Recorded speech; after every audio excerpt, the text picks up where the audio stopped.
Hey,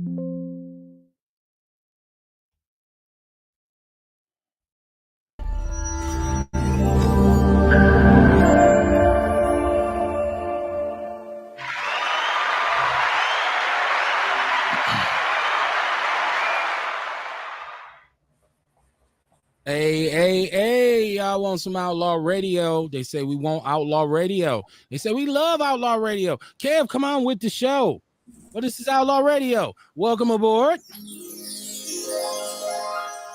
Monday evening. Outlaw Radio live. Messy Monday, Kamar. How y'all doing? Welcome to the show. Pleasure to be here once again. My name is Kevin Barnes.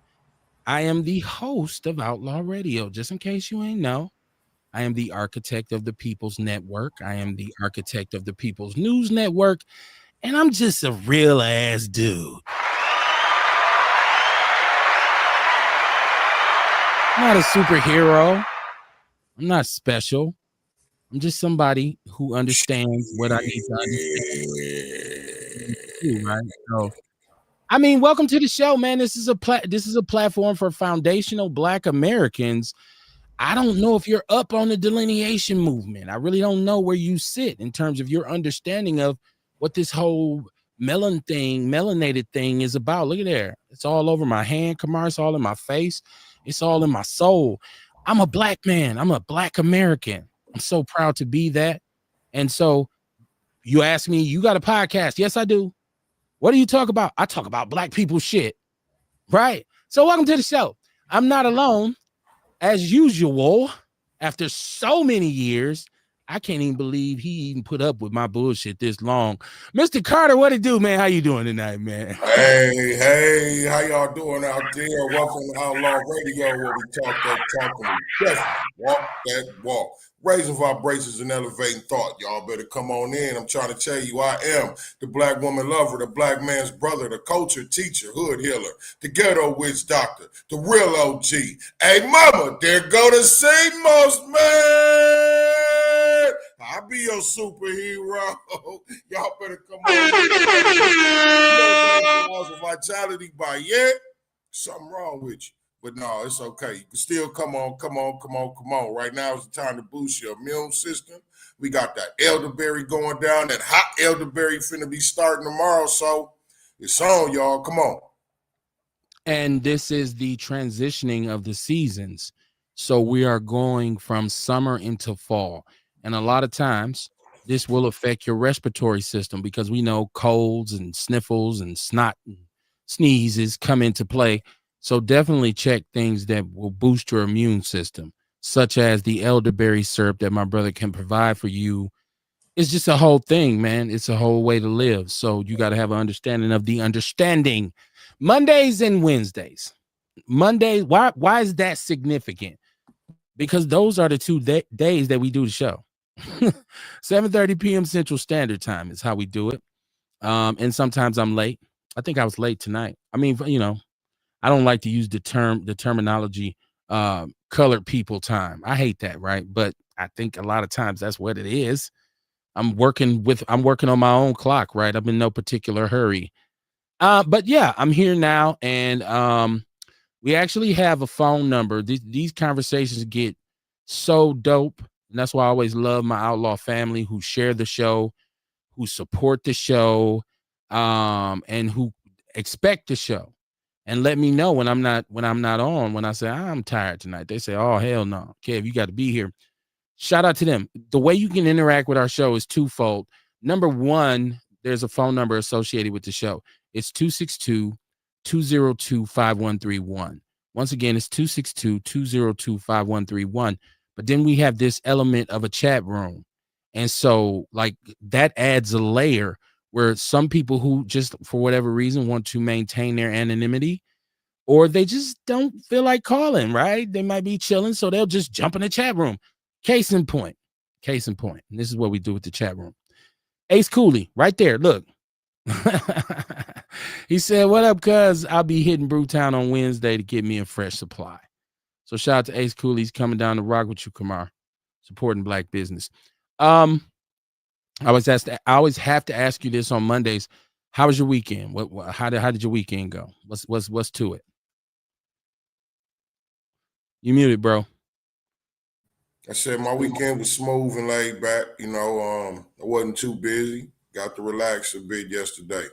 Went Okay. down to 7 Mile Fair, got me a bunch of different pumpkin seeds and shit, and some uh dried mango chamoy, and a bunch of healthy snacks and shit. You know what I'm saying? Okay. Okay. Um, yeah, man, mine was smooth, laid back, just chilling.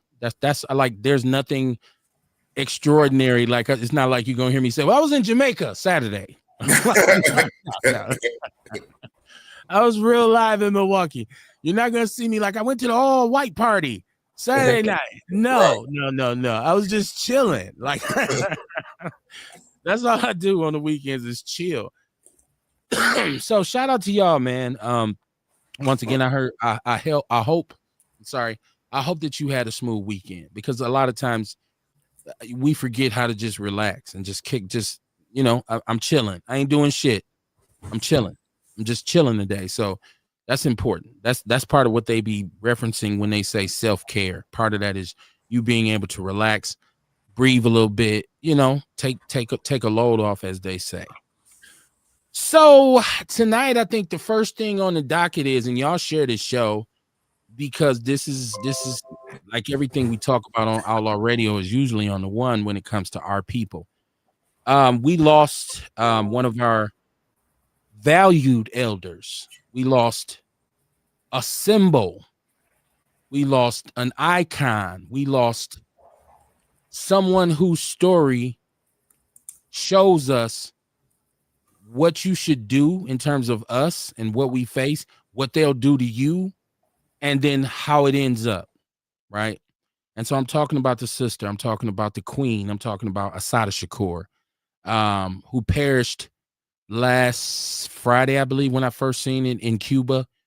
So I wanted to talk about Assata Shakur and what she actually means to myself, right? Like, and if you have not done research, this is very important.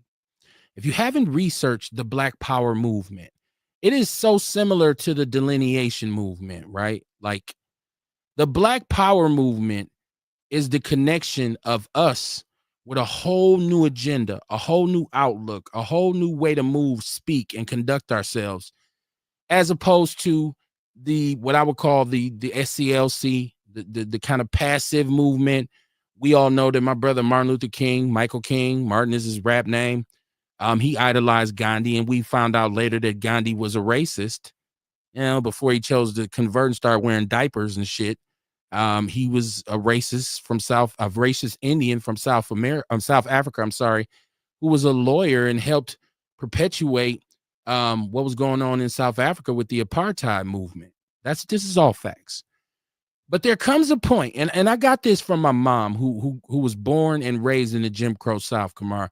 I'm talking about sharecropping. I'm talking about Emmett Till. I'm talking about Medgar. Like all this is happening when my mom's young, and she's growing up in the heart of Dixie in Mississippi in the country. But she moved. She escaped. She wanted to. She said, "I got to get out of here. There's no way I'm spending the rest of my life here." And she came north to Milwaukee. And regardless of what we say, the Great Migration produced something that was unique as well, which is, yeah, the racism was institutionalized, but it wasn't as crushing as it was in the South. Like there was pockets where we could actually move up here without the Klan showing up that night burning a cross in front of our house. You know what I mean? There's something to be said about that, but she identifies so heavily with this Black Power movement, and this is what she taught me growing up. This is how she related to me as a child. It was mandatory that I found out who Huey P. Newton was.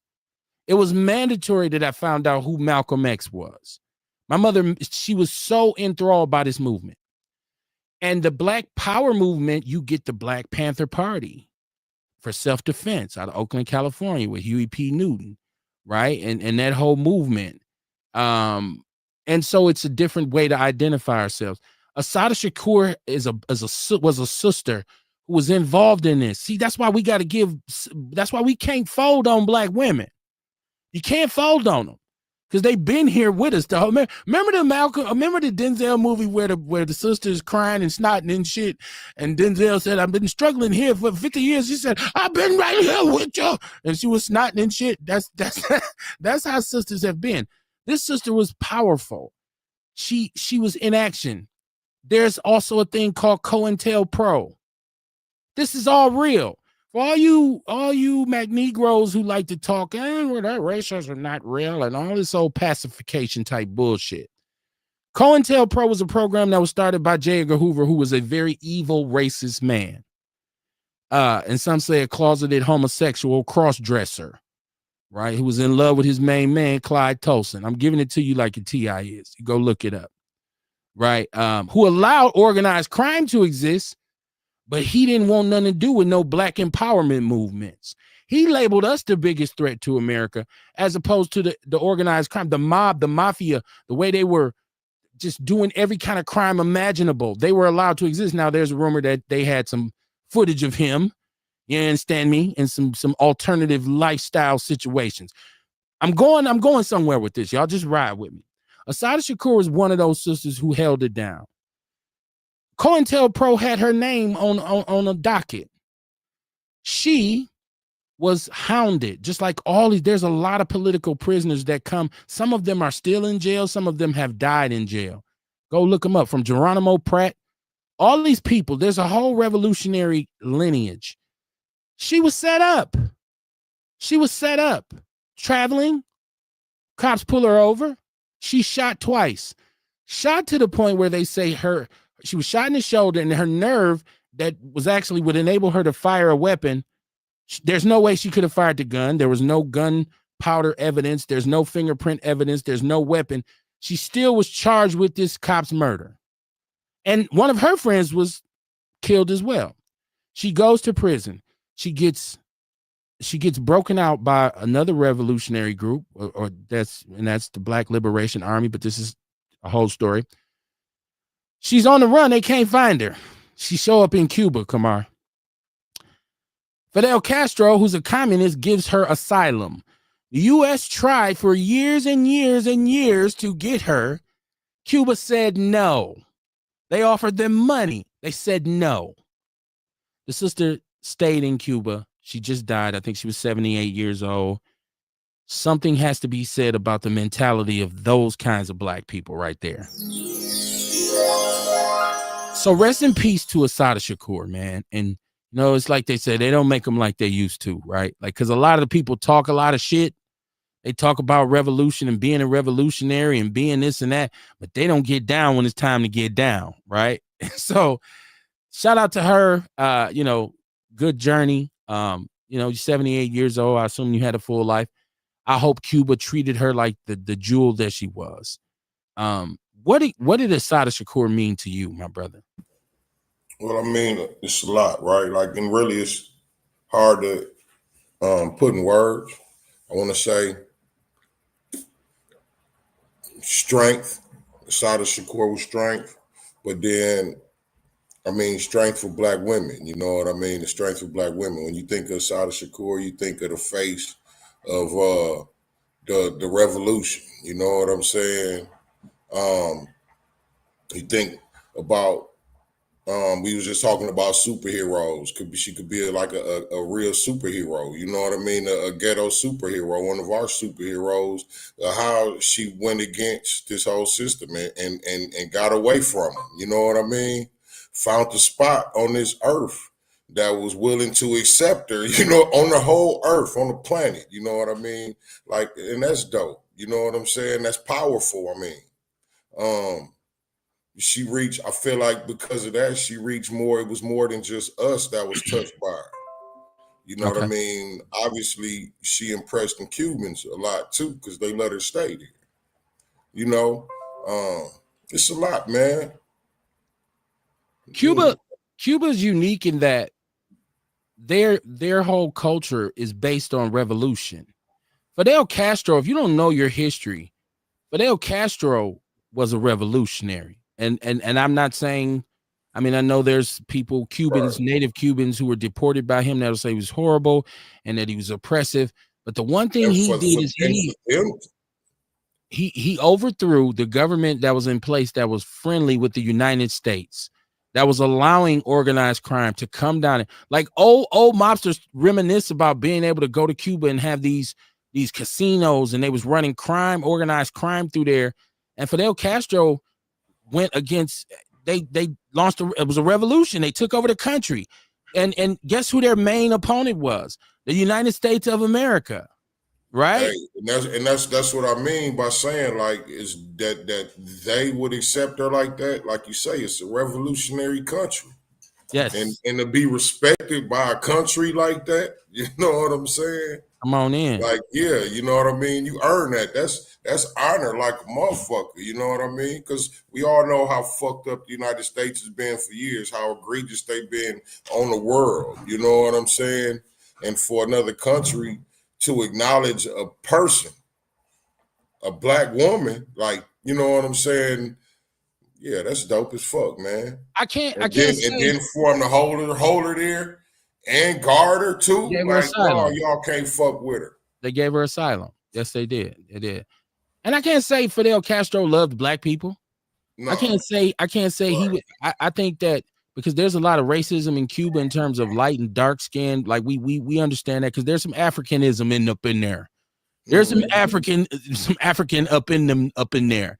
Because there's some Cuban people who look like they straight up black, like they look like foundational black Americans. So this is where I come. This is my impact. We just watched Charlie Kirk get assassinated, and there's memorials, and there's flags that have staff, and there's all this acknowledgement of how he was a hero. And we as a people should be exacting that same fervor for Assata Shakur. This says a lot about where we are, right? We should all the motherfuckers happy he got killed. You know what I mean? They should be just happier that, you know what I mean, to celebrate Assata. We should be. We're not happy, but you know what I'm talking about. That was sad. I get what you're saying. Here we go in the chat room. Orlando Owens family, what it do, Orlando? Sonia Thrower, how you doing, my sister? She said, hello, my kings. Welcome to the show. Ian C. Jordan said Trump's FBI director is saying stop mourning her. Yeah, is he an Indian? Is this Patel we talking about? You stop celebrating her, right? Come on now. What? See, we have enough influence, and we have enough position and influence and prestige in this country to make a big deal out of this ourselves. I would absolutely not expect a white person to understand what an Assata Shakur means or that movement, what it meant. There's a reason why the government had its own initiative in breaking this whole thing up. You have to do your Googles. You got to research this movement and then do a little Googling and then go to an actual library and pull some of the literature that is written about this whole movement. From Huey P. Newton to Chairman Fred Hampton to all the Panthers that were involved with him, Bobby Seals, to Assata Shakur, to Geronimo Pratt. See, this is why Tupac is so significant. It's so significant because Pac's mother was a Panther, and this is his godmother. Yeah. Geronimo Pratt, all these brothers, these were his uncles, this is stepfathers. So this brother knew. He knew. Now he made some mistakes. It went left at the end. But he was the product of that movement. He was the voice of that movement. And that's why it resonated with us so much. And people say Tupac's sound, the way he made you feel, that's because he was popping black liberation. It was in his blood. He had that energy. Yes. He was absolutely invigorated by it. And once again, it's for anybody who's aligned with white nationalists to say we shouldn't celebrate Assata, just like we say you shouldn't have celebrated Kirk. It's the same token, just a different side of the fence. Because I will say to the end of my time here, Kirk was a racist. He was a blatant racist. He got killed. End of story. They have the right to say, well, she killed a law enforcement officer and she should have. But actually, there's no proof that she actually did it. There's actually, the truth shows that she probably didn't do it. And more importantly, there's still a mystery as to why they were pulled over in the first place. Well, some said they were speeding. Some said they had a busted taillight. But all she said is in her book, and you ain't read her book, go read it. They opened fire. A routine traffic stop results in them opening fire. It kind of tells me that this was pre-planned and they knew who they were going for and they were going to do what they do, which is be messy with us. But what happens when we shoot back? What happens when we shoot back? I'm not encouraging you to do that. I'm saying this is what happens. Y'all can get killed too. That's why I say I'm not really necessarily worried about white supremacists overrunning Milwaukee or just coming out, just going to run up in the city and have their way. A lot of white people would get shot because a lot of black people have a lot of guns. And we shoot at each other all the time practicing. This would give us a chance, a lot of people a chance to say, hey, it's legal.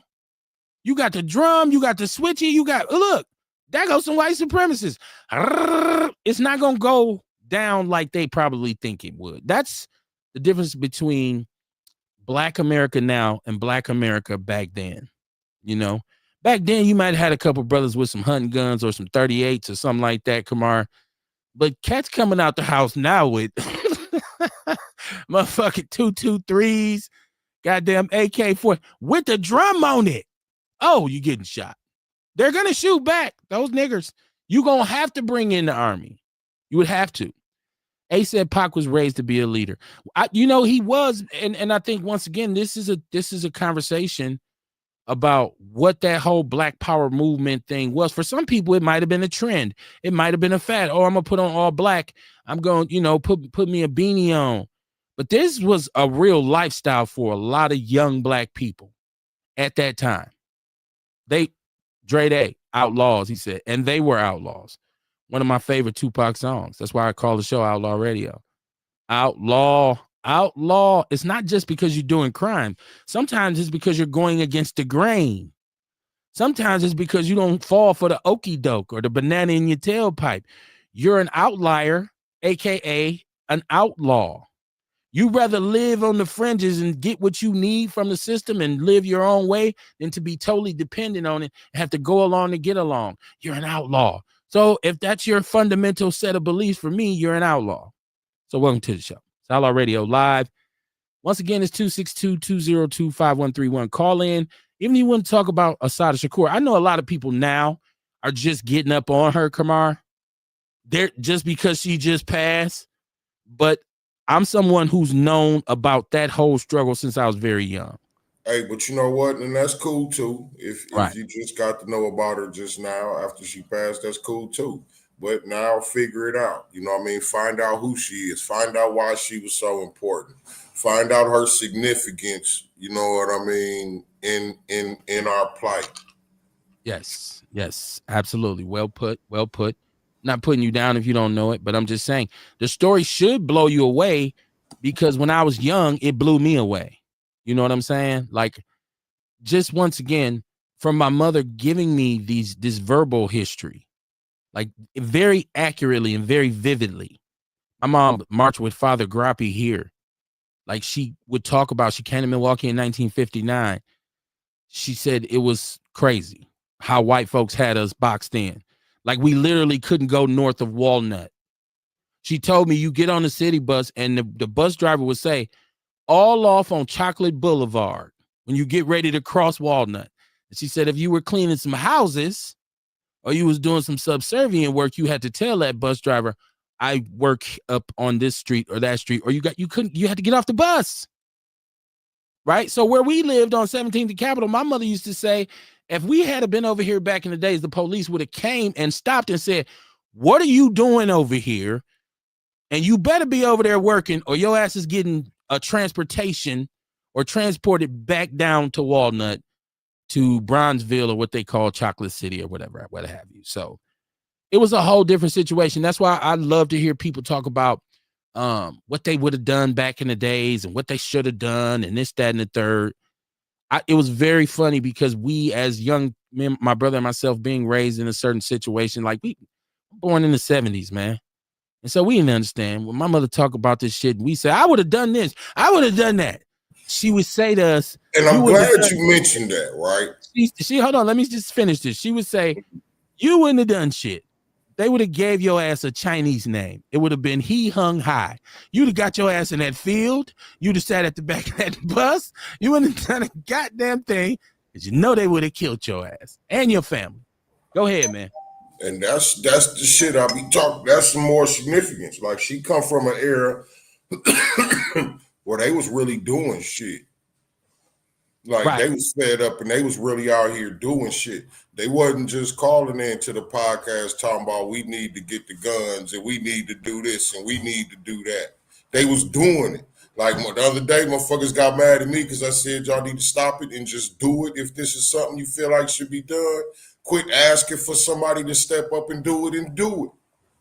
That's what they stood for. That's what she symbolized. Absolutely. Like, what no social media. What no They wasn't complaining, talking about something. We need to do this. We need to do that. They was just doing it. Right. So her thing was, I hated the South, so I left by any means necessary. And she always used to tell me, when I pass, if you take me back to Mississippi and bury me, I will haunt you for the rest of your life. That's where my mom is buried here in Milwaukee. You know what I'm saying? She used to tell me that all the time. Like, don't you take me back to Mississippi. She did not like, we could go home. They call it going home. We go, my mother used to be like, I can't wait till we get the fuck up out of here. Like, I'm like, you from here? She wasn't fucking with it. She just wasn't, even later on. Mama Jenkins, how you doing, Mama Jenkins? Shout out to you. She said, good evening, my Outlaw family. People are learning tonight about the revolution. All Eyes on Me, my favorite song. People mistake and think that Tupac was just a rapper. And he was a rapper, right? But his lineage was directly connected to the Black Power movement. And Assata Shakur and a lot of other sisters were connected to that. So, Assata Shakur, once again, I can't say it enough times. I'm gonna say it a lot of times, because how much bullshit have I heard about Charlie Kirk, who was not a hero? We talking about a real hero, Assata Shakur. I'm like, just how they've been celebrating Kirk, that's how I'm doing with Assata Shakur. Juice Lady, what it do? How you doing tonight? I'm well. How y'all doing? We are great. We are talking about none other than the legendary, iconic Assata Shakur, who transitioned over the weekend. Are you up on Assata Shakur? Oh, tell me more about Assata. It's like I've heard the name. I know a little bit about her, but my mom wasn't a part of any of that in that era. She wasn't real. Yeah. So anything too blackish, real blackish, I don't know too much homegrown Black history. How your parents teach you in the house and tell you things and no, I didn't have that type of household. My mom liked Bette Midler. Oh Lord. Okay. Yeah, so that explains why I didn't. Oh, shit. I was not ready for you to say Bette Midler. Like, I really wasn't. I wasn't. So here's the deal. First of all, I would say, don't just take it from me. Go and just Google her, right? Just read about her contribution to the Black Power movement, which will lead you to understanding what the Black Power movement was. When you have this group, like, and I don't like to, hindsight is 2020. Martin Luther King Jr., Martin was his rap name. Michael, what his real name was. He was a phenomenal individual. But the nonviolent pacifistic, is pacifistic a word? Somebody tell me. That approach did not work. See, it should have been about empowerment as opposed to inclusion. Why do you want to go in a restaurant where they don't want your black ass? I don't even trust the food. Why am I sitting at a lunch counter where they don't give me some pancakes? I don't want no pancakes from here. There's an opportunity for us to say to each other, hey, we don't have to eat their pancakes. We can eat our own pancakes. You know what I'm saying? So, and he admitted as much. He kind of said, I felt like I've led my people into a burning house, and people take that quote out of context. So my point is, Assata Shakur is a symbol of being a woman, a sister who's standing for the cause, who's standing with brothers. And we want to give Black women credit for being strong and being in this fight, to the point where Some cops got killed. They locked her up. She broke out and got to Cuba and stayed there the rest of her life. And America tried they might couldn't get her back because Fidel Castro was like, no, we straight. And she just died. She was 70. I heard this, but I guess I thought she had passed already. She just died. She had already passed. She just died. Yeah. She just died last week, Friday, I guess. So I want to give her props in the midst of all this Charlie Kirk bullshit. Let's get Asada on some money. Why can't Asada? Yeah. They want to put Charlie Kirk on some money. Why don't we put Asada on some money? Put her on a $5 bill or something. You muted, Kamar. Huh? No, I wasn't talking to y'all. Oh, okay. I said I wasn't talking to you, motherfucker. I know I'm you. Don't you see me on over here? Podcast. I'm on a podcast. I wasn't talking to y'all. Right. There you go. Right. Put the camera on talking about stop looking at me. Right. What y'all looking at? Ace Cooley in the chat room. No doubt, Ace. Matula Shakur. That's Tupac's stepfather. Asada Shakur was Tupac's godmother, auntie. Like, this was a whole circle. And they all ended up damn near political prisoners. And so, you know, it's a story, man. It's a part of our history. See, I think a lot of us knew about this part of us that fought back. Because the myth is black people just took slavery and was like, fuck it, we just slaves. There was never any kind of resistance. There was never any uprising. You're going to totally ignore all the civil unrest over the years that has happened, that we've been a part of. Hell, we just did it in Milwaukee in 2016. People don't know in 1967, black people tore this motherfucker up. Tired of the bullshit. Very pivotal riot in which the police chief and the Mayor Meyer, and Bull Connor of the North, Police Chief Breyer, racist ass, the type of cop that would have wanted to kill Asada, right? That's what they call him, the Bull Connor of the North. And I think the police training facility is named after him. He's a documented racist. This is how racist he was. When they hired the first black police officer in Milwaukee, he was not allowed to patrol the South Side because Harold Breyer didn't want him arresting white people. Real shit. This is one of their favorite white people. They love Harold Breyer. So they brought in the National Guard. This before Trump even was. They brought in the National Guard. And guess what happened when they brought in the National Guard? Brother outside when he wasn't supposed to be. Bang! Killed him. That's what the threat of bringing in the National Guard is. Y'all better do y'all Googles. Mama Jenkins says she represented strength. She absolutely did. But sisters represent strength. It's a shame we've kind of lost that. Like, who was the most important person in most of our universes? It was your mama. It's your mama. So, you know, we've kind of... And that's why I said the first thing I said was strength for our women, right? Right. See, like, even like in times like right now, you got some people with strong spirits, you got some people with weak spirits. You know, these folks trying to break our spirit. So the people with weak spirits got to see the folks with the strong spirits still, you know what I mean, doing well, still feeling positive about shit, still confident. You know what I mean? And that's one of the, like I said, strength for the women back then. You know what I mean? Like, it's spiritual strength. You know, it's different types of strength that you see. I think we have these issues right now. Shout out to Ajamu Butler, Mr. Hill of Hood. He said, what it do, my outlaw family? He says, hashtag hood hero. Absolutely.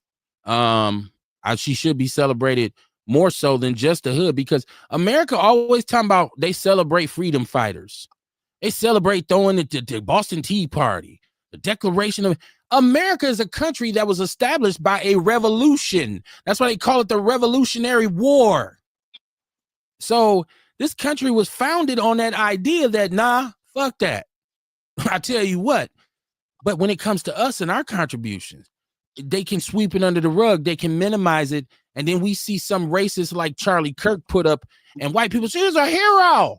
How was he a hero? How was he a hero?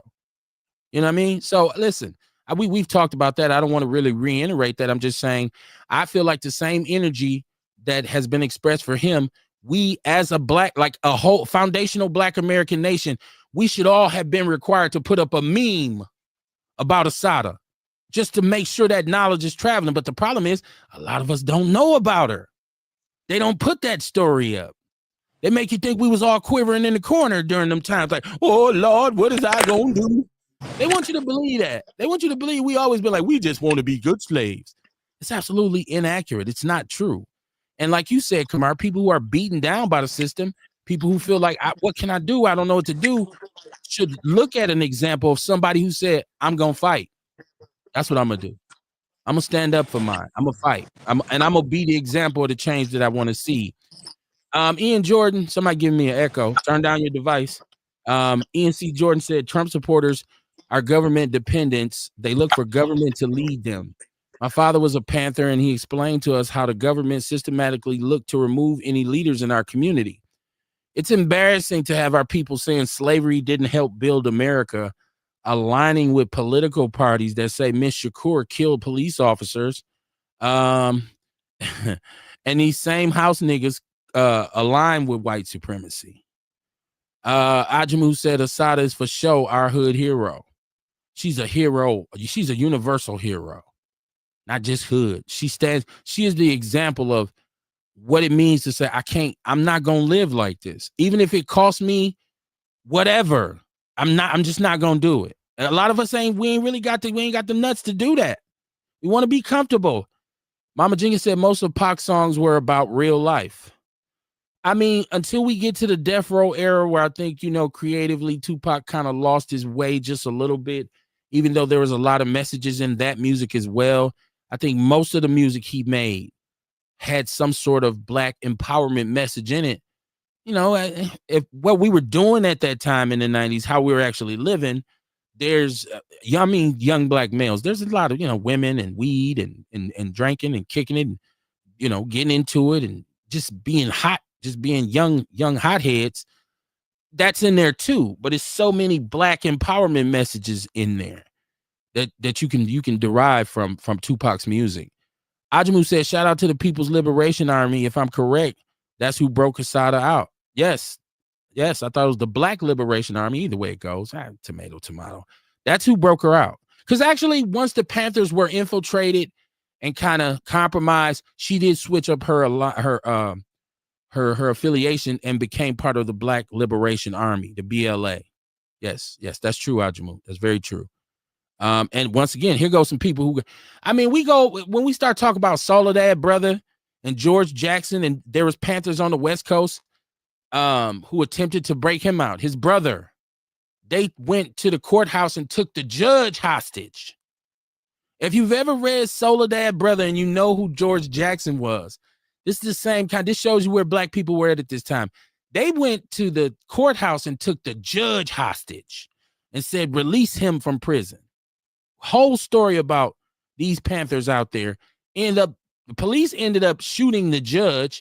They duct taped a sawed-off shotgun to his head just to free George Jackson, who was in Soledad. He wrote a book called Soledad Brother, and he ended up being killed by guards.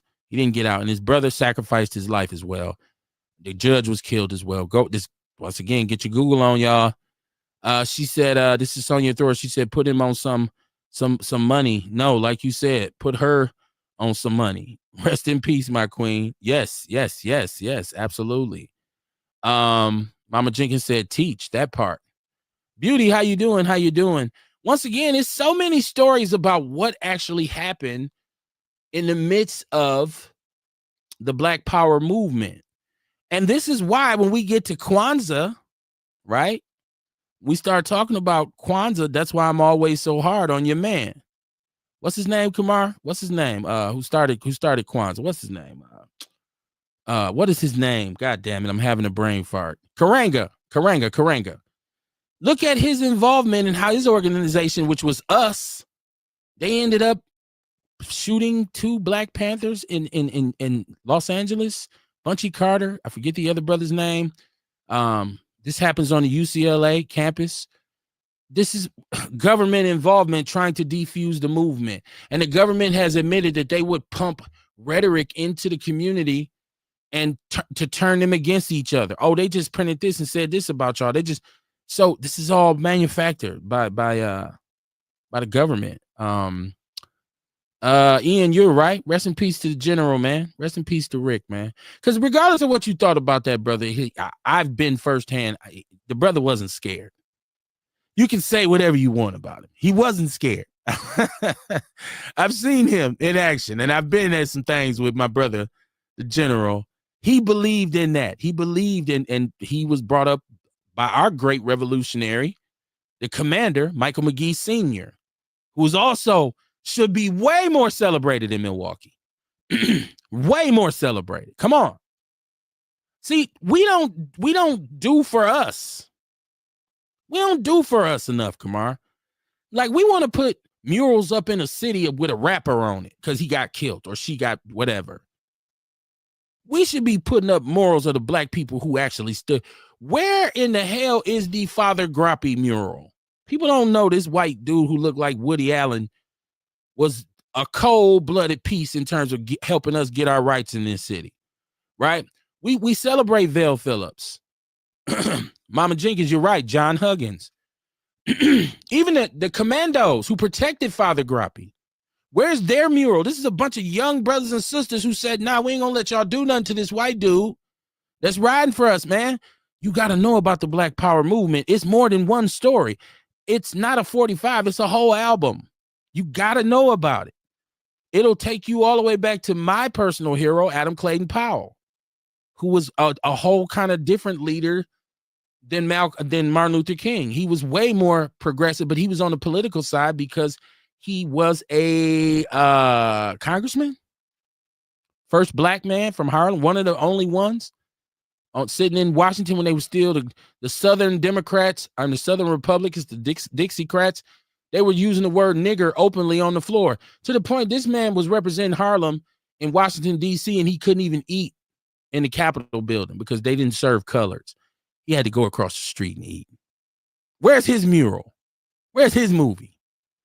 I get a New Edition biopic before I get a real one about him. We certainly celebrate Big Meech. We certainly celebrate all these old crack dealers and their heroes who pumped metric tons of poison into our community. Oh shit, I think I'm Big Meech, Larry Hoover. Right. So, but we don't talk about the real heroes because they make sure a lot of y'all don't know who they were. A lot of people from Milwaukee will say, who the fuck is Father Grappy? If it wasn't for him, you wouldn't been able to live north of Walnut. Let's just put it like that. Man, listen, our people celebrate foolishness. Cheerleaders for it. Our people celebrate foolishness. Our people celebrate Glorilla over India Ari. Absolutely. You know what I'm saying? Yeah, absolutely. I ain't got no nigga, ain't got me. Shout out to that young sister. She's doing what she got to do. But it's where your focus is. You know what I'm saying? Like you said, like something that's even more, something that's more meaningful to us. We kind of put that on the back burner. And we just kind of, we fall into a trance. And like, I'm talking about that in a minute when I talk about this whole Cardi B thing. Beauty shouting you out. She said, real OG. She want to know what you eating. This is Beauty. You know how Beauty is with the OG. She love the OG. So she want to know what you eating. I got fries and a gourmet cheeseburger tonight. Okay. Or vegan cheeseburger. Vegan cheeseburger. You have to start putting up your menu when Beauty's on, so she'll know what you eating. When she want to know what you eating. Ian says Father Grappy is why I'm a Knight of Columbus and not racist. Beauty says they use the word nigga now. Who? Everybody uses the word nigga, Beauty. What you talking about? Once again, before we move on, rest in peace to Assata Shakur. I can't even give it up enough. I think just if you study this and you look at the particulars, it will inspire you. I think black people will read these stories and say, damn, oh, I didn't know this. You know what I'm saying? So rest in peace to my sister, Assata Shakur. And as a black person, you owe it to her because believe it or not, her sacrifice in somehow, shape, form, or fashion led to some progress for us, some movement for us. Because if it didn't give you anything but the understanding that we got to stand and fight, and we have to have principles, and we have to really establish, an agenda, like politically and socially, like all these kinds of things, like you have to just read these stories. It'll inspire you. And I want a movie. I want a real movie. I want a Hollywood production. Like, I don't want just a Tubi movie. This is a story that we should be talking about. This whole movement should be. They did the Panther movie, which was okay. It was okay. It was okay. But this was some complicated stories. These were some complicated stories by some complicated young black people who had enough, man. They had enough. So we'll talk about who's really violent right now. What do we just have? So Charlie Kirk was killed by a white extremist, right? We just had a mass shooting in Utah at the Mormon church by a white supremacist. And we just had one in Michigan where he burnt the whole building down. Former Marine, white supremacist. Who's the most dangerous person in this country? Why you want to paint the picture that, oh, them niggas is savage. Who's more savage than white supremacists? Who's more aggressive? And we go all the way back to the shooting of the representatives in Minneapolis to start the year off, right? Hold on, let's go back even farther. Let's go back even farther about the white supremacists storming the Capitol. Let's go back to January 6th. Storming their own building, right? Stupid motherfucker. You motherfuckers trying to take your own country over. Y'all some kind of smart, boy, I tell you. And got away with it. Right. But we the problem. Right. We're the problem. Like they say, make that make sense. And I hear some black people, they become puppets. They become puppets with hands up their ass, controlling their mouth, repeating some of the same shit that they're saying. And listen, you hear us hold ourselves accountable for the dysfunction in our community all the time, but it's never a spirit of talking down. It's never a spirit of not understanding the variables that go into this formula. But you hear a lot, and so this is why you get black people who want to be Trump supporters, because they want to criticize us. And they think that puts them ahead of the game. We already know what our issues are. We don't need you to remind us, genius.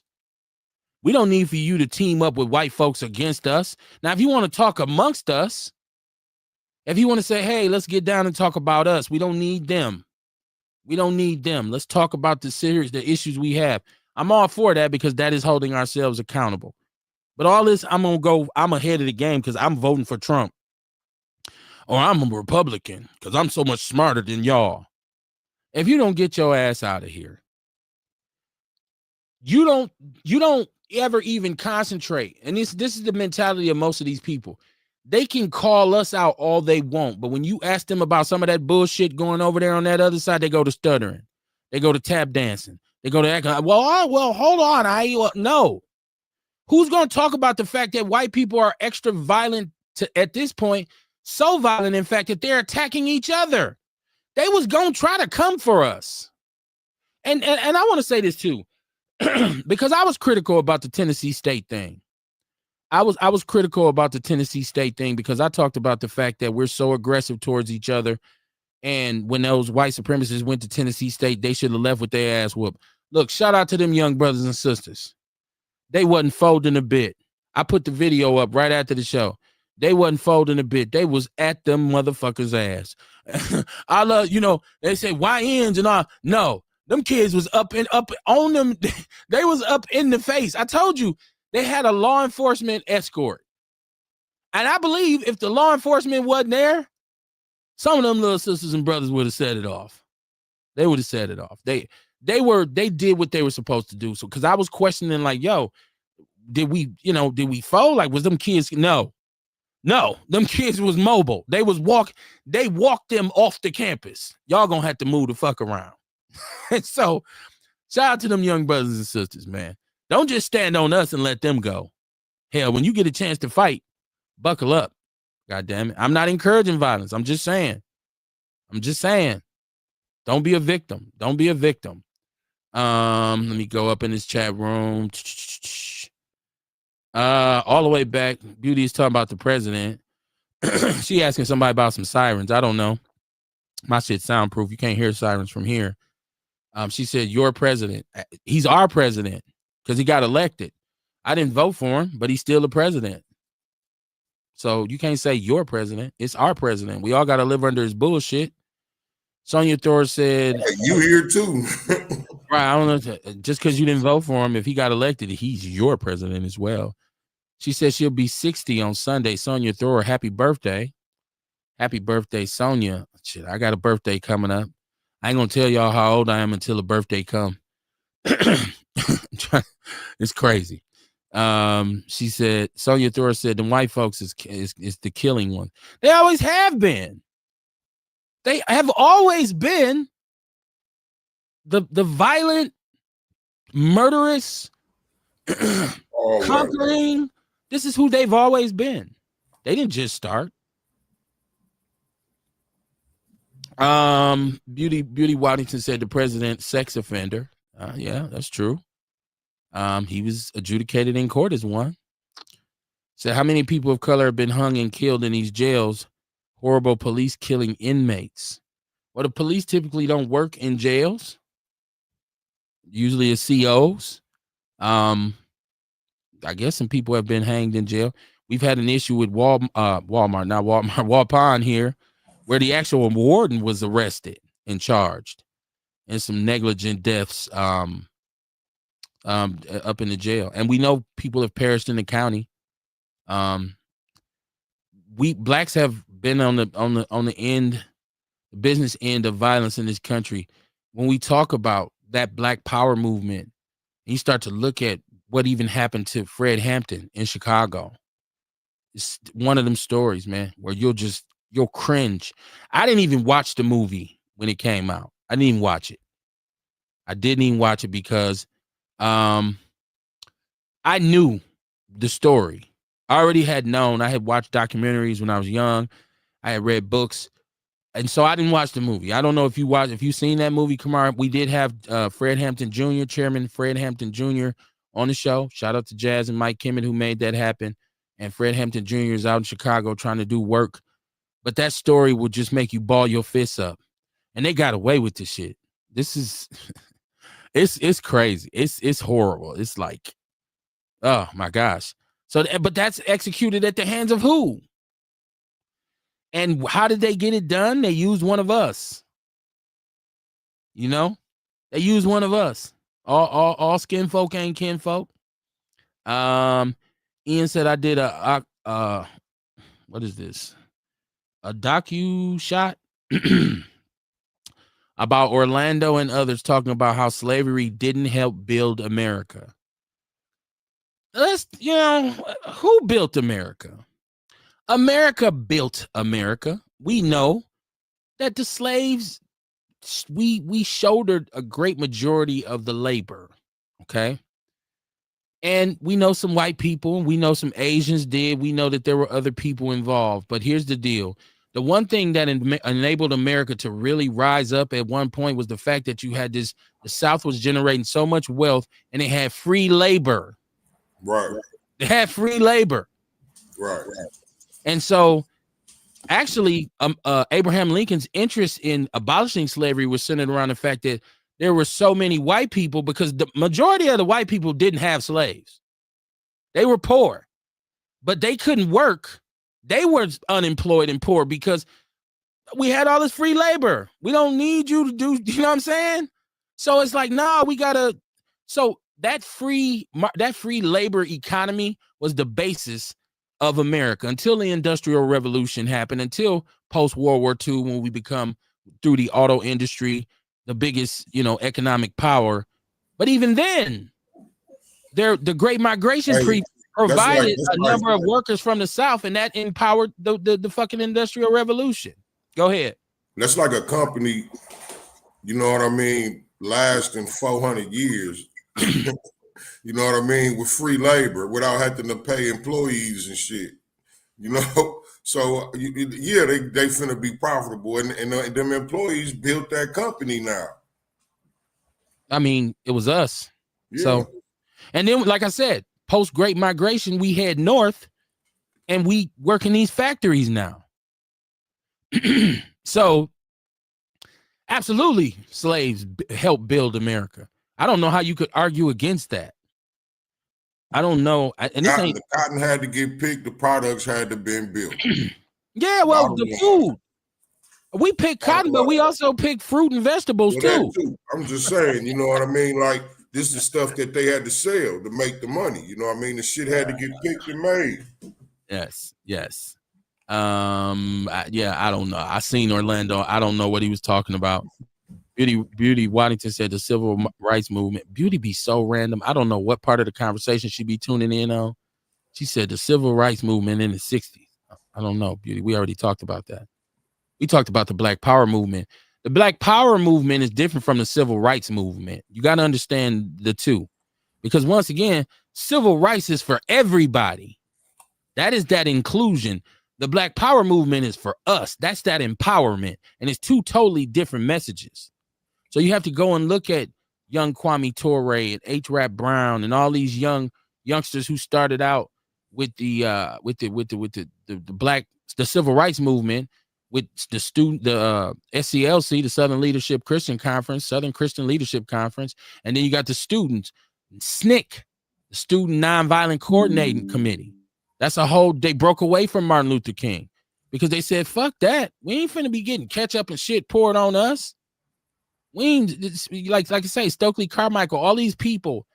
These were people who were put a voice out there and said, "This is a declaration of something new." You got to do your Googles. Mama Jenkins said, "Knock them out." Ian said, "MAGA is saying, look at them animals, can't communicate, etc." I don't think white people are in a position to point the finger at anybody right now. Y'all looking bad on a global scale. I said this. We're all side-eyeing white people right now. You're killing yourself or yourselves, and then you're trying to blame it on us. That's how short-sighted you are. Like, they really just go along with what each other says. Like, you can say the most inaccurate shit about people of color, and white people be like, yeah, when it ain't true at all. You know what I'm saying? So not only are you violent, you're liars as well. You're liars. This is Ian saying the president is an adjudicated rapist. Sonia Thor said it's starting in 1707. What are we talking about? What are we talking about in 1707? Ian said, I didn't watch the movie either. He said they gave a trigger to a nigga and watched him pull it. Yeah, well, he gave him the floor plans for the whole apartment. That's how they knew where the brother would sleep at. We're talking about the chairman. Imagine if brothers, if they didn't systematically murder all those great black leaders in the late 60s to early 70s. Take Chicago, for example. If a brother like this doesn't get murdered, imagine how different Chicago looks right now. You know what I mean? Like, it's when you take the leaders out the community. I love the documentary by Clay Bone Sloan, Bastards of the Party. And this is when he explains the effect of the systematic murder of all our leaders and anybody that was similar to a leader, and what it left. It left a lost generation of youth. That's how you end up with Crips and Bloods and all this kind of stuff. It's coincidental that starts to exist once you've murdered everybody from Medgar to Martin to Malcolm to even Robert Kennedy. Anybody who looks like they may create some equality, you murk them. Beauty said that's what's going on now. That's why the president is doing all of this for free labor. He wants slavery back. He said slavery never happened. I've never heard him say it didn't happen, but I've heard him kind of allude to the fact that it wasn't all bad. Well, slavery never left, I say. Like, you know what I mean? We look at prison labor. Slavery never left. Look how they rounded. Look how they rounded niggas up, putting them in prison, just like they was rounding niggas up to put them in the slave trade. Slavery never left. Fuck up, you'll find out. I think the way it was executed changed. I think that, like, we talk about crime and punishment, and so I think where you coming from is the justice system is so flawed, and we're convicted at disproportionate rates versus well offenders of the same, like, of that are white. But I don't know if it's still the same as it was. With that too, you know what I mean? I'm saying that too. But what I'm really alluding to is, okay, well, when they got rid of slavery, when they was getting free labor, they just created another way to get the free labor, is what I'm saying. So now it's like, okay, if you break the law, you know what I mean? Now we can force you into this free labor. Really, it ain't free labor, but you're getting like 35, 10 cent, 15 cent. You know what I mean? Maybe $1 tops. But so you see what I'm saying? Like, they created another way to get free labor. That there is compromised labor, but I think the only difference here is that it costs so much to house a prisoner. It wasn't costing them like to house. They're getting paid to house them too. Say that again. They're getting paid to house them. That's what I'm saying. It costs so much. It's shit for the average prisoner. That's a win-win. Well, especially when they controlling the shit and they can be employed as guards and fucking wardens and now you got them slave drivers. When you got the guards and shit, you got the motherfuckers on the horses. It's just prison now. You know what I mean? Like, if you ever been to prison, anybody in the chat room, if you ever been to prison, let me know if it seems eerily the same.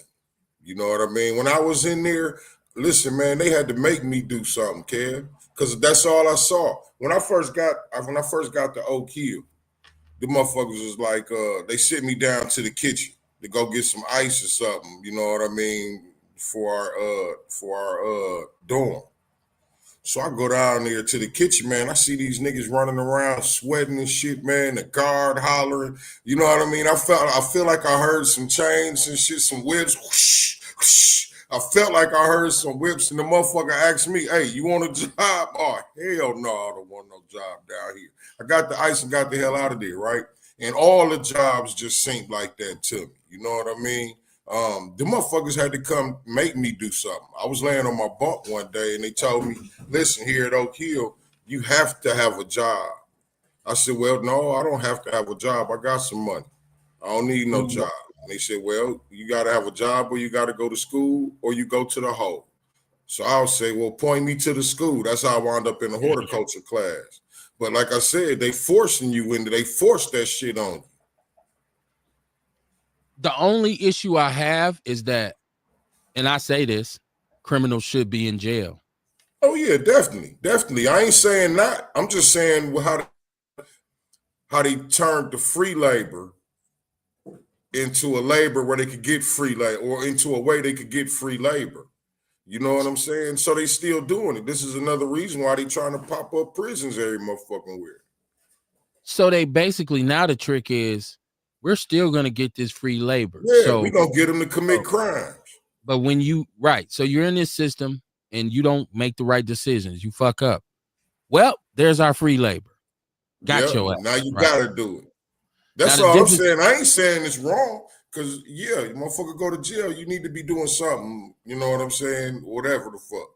But but I'm just saying they turned that free slavery labor and figured out a way to do it in another way.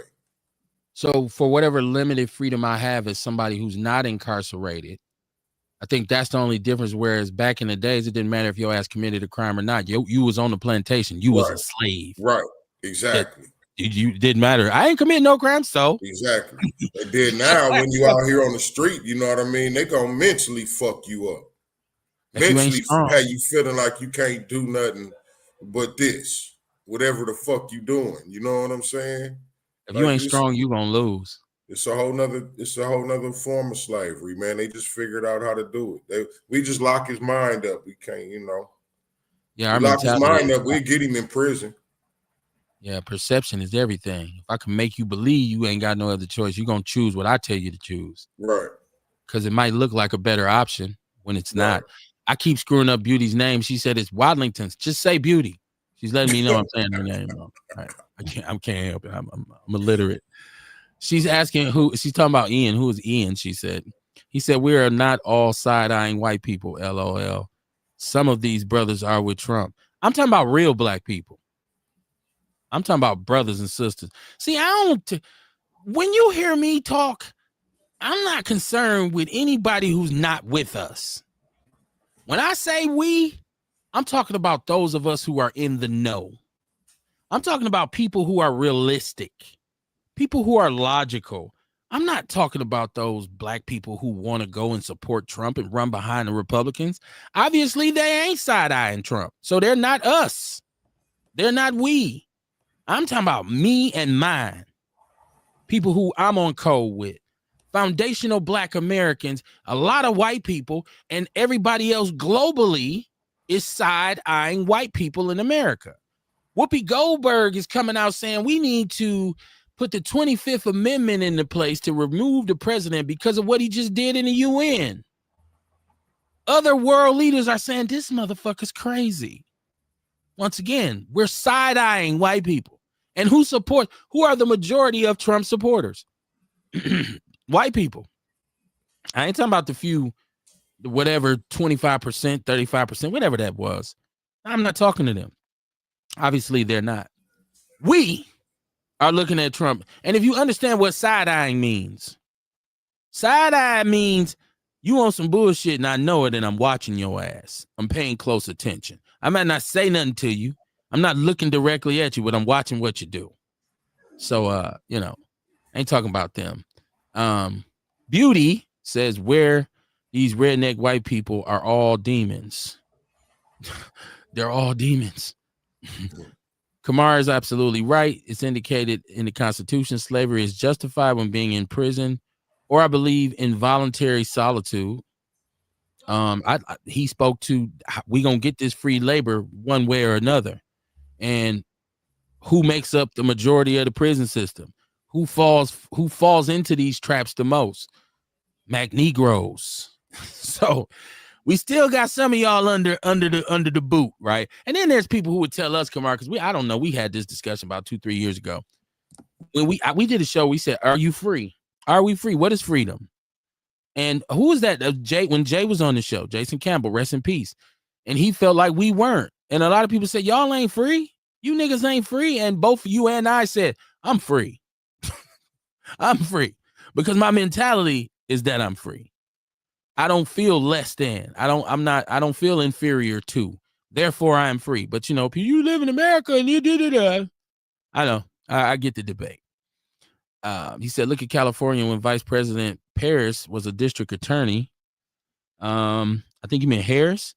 She helped in a deal with Toyota where they were making parts of Lexus vehicles and they were getting maybe $25 an hour. That's one of the reasons so many people have issues supporting her when she ran for president, because people like me remember that even though I voted for her. Anybody who feels like we thought Kamala was the perfect candidate is misinformed. Nobody was. She was the only candidate, and that's the whole thing about the whole presidential race. It's my damn dog in the background, man, with this toy. Why you sound like the whole thing? You know what I mean? The whole thing about the presidential race, it ain't like we get to pick who we voting for. We pick who they put in front of us, or we choose from who they put in front of us. You know what I'm saying? You might not like neither candidate, but you're going to have to vote for one of them. Yes. And once again, I wasn't in love with Kamala. I wasn't like, oh, yes. I just was off Trump because he had been president once before. And I remember the very way that white people, racist white people are acting right now. They were acting the same way then. I didn't want to relive that. But unfortunately, right, here we go again. So I did vote for Kamala. I felt like she was more status quo and that she would continue whatever consistency we had. And then we would still have the opportunity to demand changes that we wanted to see done sensibly. So immigration was an issue then. But the truth is, Obama deported more people than Trump has. So it was being dealt with. You know what I mean? I think this whole ICE thing is you got people getting chased through the streets and families being pursued. This is Gestapo shit. This is some SS type shit. I think if Kamala had became president, black folks wouldn't be arguing about who racist so much. Like we wouldn't be talking to each other and shit. You racist because you voted for Trump. What the fuck? Like I think a lot of that shit wouldn't be going on. Like this whole racial climate, it wouldn't be as hot right now. And it's something that I refer to as spillage, Kamar. Like you're always gonna have fringe people, right? Especially in America, because we know that there are some shufflers. We know there's some buck dancers. Let's be honest. Let's not act like coons don't exist. I'm not going to use Uncle Tom because if you know the story, the term Uncle Tom, he was actually the good guy. We call him Sambos. And there are always going to be black people who believe white ice is colder. There's nothing you can do about that. There's going to be black people who feel like they can identify more with somebody other than us. Now, usually they get a nigga moment reminder. But there's always been house Negroes who snitched on us. We just talked about the brother who gave the plans for the chairman to be murdered. We talk about the undercover police officer that was at Malcolm X's side. Right? We talk about all the infiltrators of even the civil rights movement. Even though it was passive, they still were infiltrated. So there's always going to be some black people who just, they can't get right. They won't be with us. They're fringe Negroes. That's just, and it's unfortunate, but I understand it. I understand it when your mentality is a certain way. Because a lot of us just want to feel important. We want to feel like we know something that the rest of us don't know. A lot of us want to feel that way. Come on, they want to say, I'm not your average nigga. I'm smarter than them. I'm better than them. Oh, no, you don't understand me. Whether it's political, whether it's cultural, whether it's financially, it can be a multitude of things, but there are always a great deal of us who want to say, I'm not like them. That's why I think Kendrick Lamar's message, they not like us.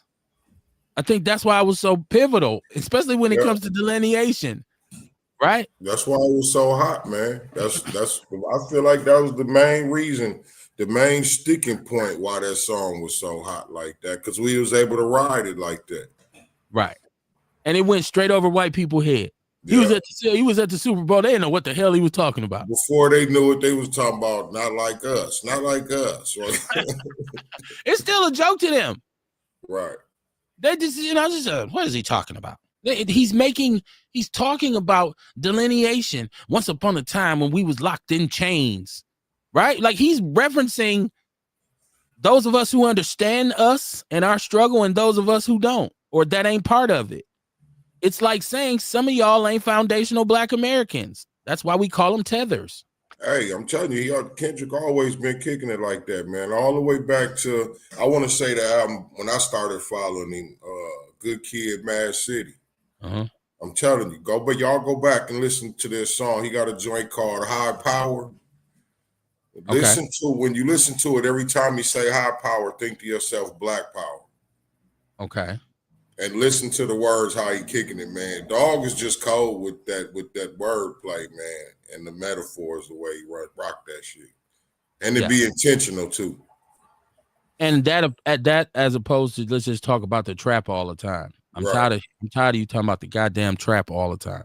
Right. That's all you do. You wake up in the morning trapping. Some of us gonna say, hell yeah, I gotta get my money. I feel sorry for your mother. It's more to life. It's more to life.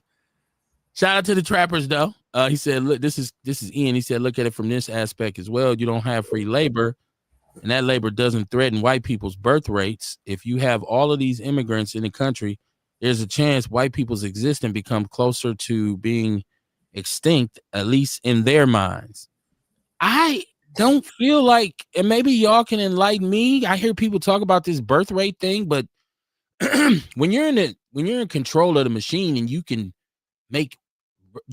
do all these things with how they're going to innovate the ability to conceive. They are actively working on programs, right, where they are figuring out how to bring babies into the world. It won't be long before there will be some innovation in which a man is able to carry a child and deliver a child. I don't know how it's going to be done, but I think that there's research being done to do that. If you can take a man and perform chromosome surgery or what they call hormone therapy, and he's fully transitioned where he get his penis sliced in half and made into a vagina, it won't be long before they figure out how to say, okay, let's figure this out. So that's what I'm saying. I don't think they're going to be extinct. Like people keep saying, white people going to be extinct. When? You think white people going to be extinct in 10 years? Absolutely not. I don't believe that.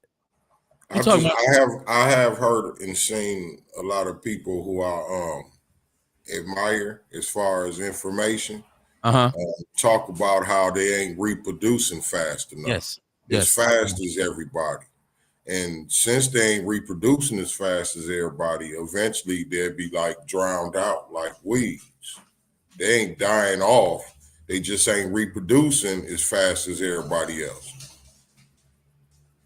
I hear you. I just feel like that's so long term, like that. Well, yeah, they ain't saying they ain't talking like this is something that's finna happen in the next 20 years or nothing. They just saying by the studies, you know what I mean, as far as how babies are being born or whatever, at the rate, you know what I mean, they rate is the slowest. I want to Google that. So eventually, you know what I mean? So eventually they would say they would be drowned out.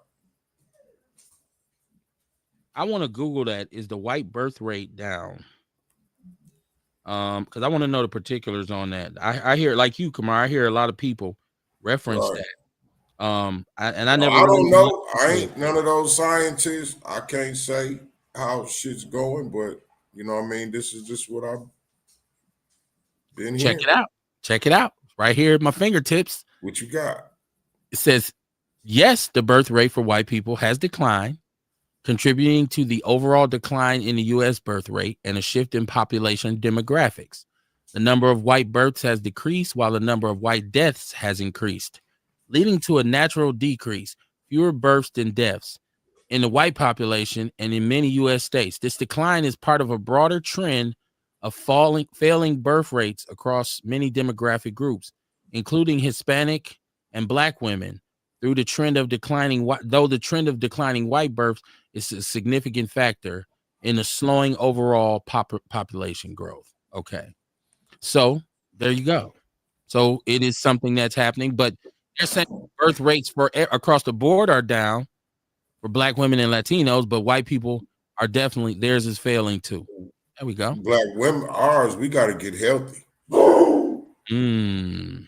That's what's going on with us. We got to get healthy.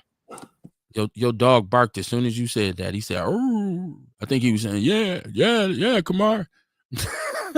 Our health is paramount.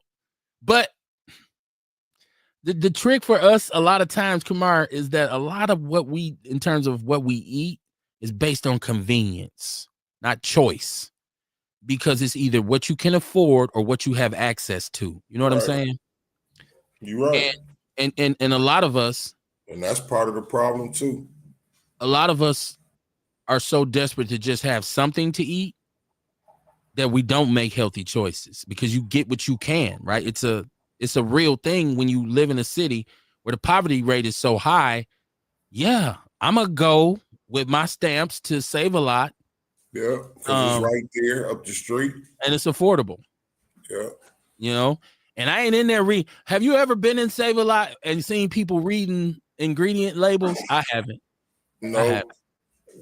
But they have 4 or 5 carts worth of food when they go in there to, do it. And listen, I'm not shitting on these people.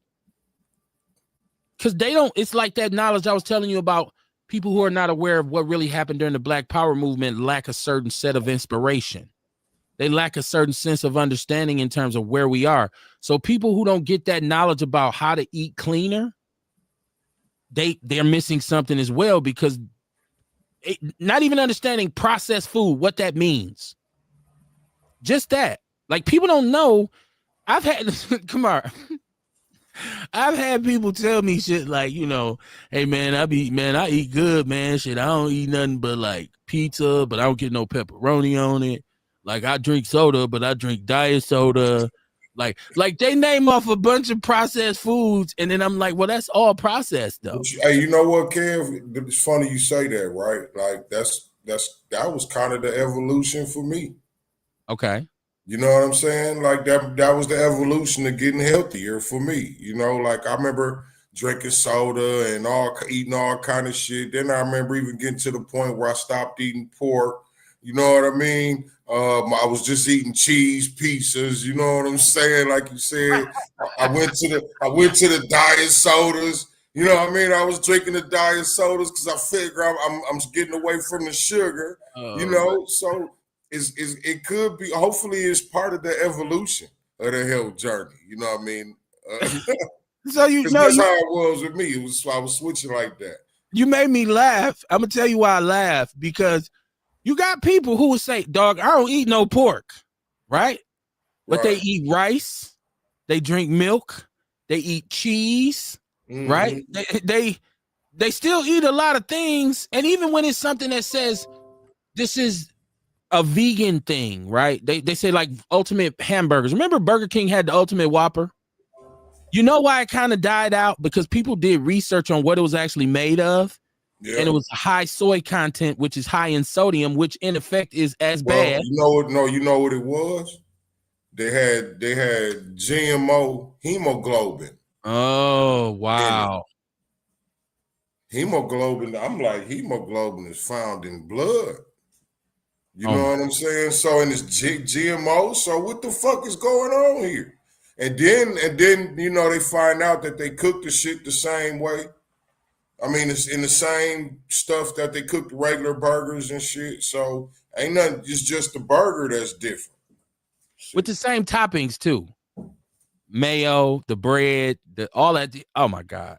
I didn't even know that. I just know they kind of walk that back a little bit, like, yo, hold on, because you're fooling people. That's what I'm saying. You get a person who say, Kev, I don't eat pork. That's fine if you don't eat pork. But there's a whole bunch of other things that we partake in. Like a person will say, I don't eat no pork, I don't eat beef, I only eat chicken, but they drink Patron constantly, or they smoke backwoods. And I'm not criticizing anybody who does any particular thing. I'm just saying there's a whole lot to look at when you talk about even our tap water.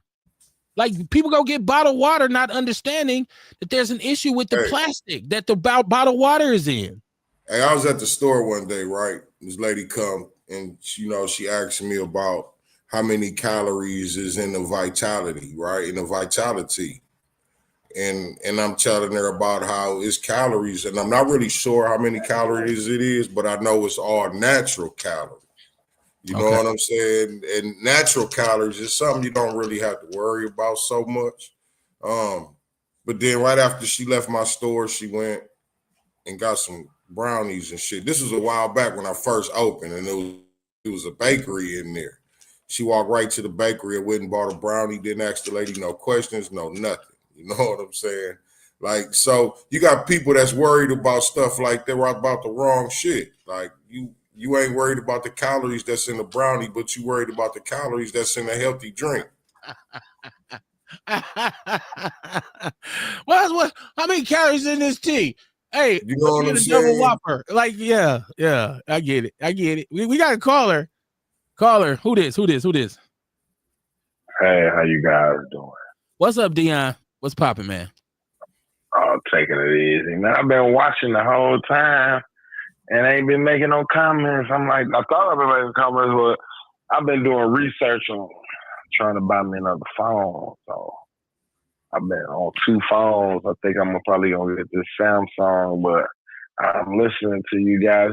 You know what? I'm one of those type of people though. Like, I think we all got some bad habits. You know, I got gastrointestinal problems because I got that acid reflux real bad. Like right now, my shit over here burning. You know what I'm saying? I don't even know what I ate though.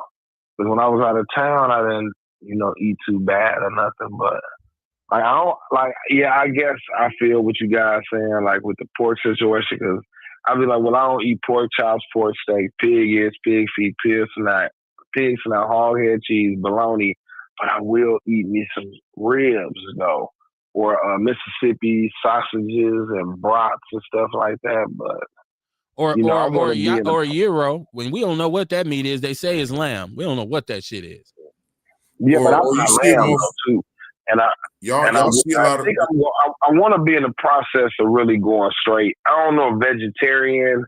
I'm not into the vegan stuff, but cause I like animals, man. And I remember I used to be on the highway going up north, and I'd be on the side of those hog trucks or the cows, and you see them poor animals going to get slaughtered, and that just show you how we could find. Because I think last week when we was talking, you had said something about we could eat any animal on land, but we could find means to justify eating a cow or a pig or a chicken or a turkey, but we don't eat mule, horse, cat. Some people do. Yeah, they do. Trump said they was eating it. Trump said they was eating it. They was eating your pets. That's what Trump said. Like squirrel, raccoon, possum and shit. That's disrespectful. I got a thought for y'all. That's disrespectful food, though. Go ahead, Kamar. I got a thought for y'all, right? Like, think about the food, the meats y'all do eat.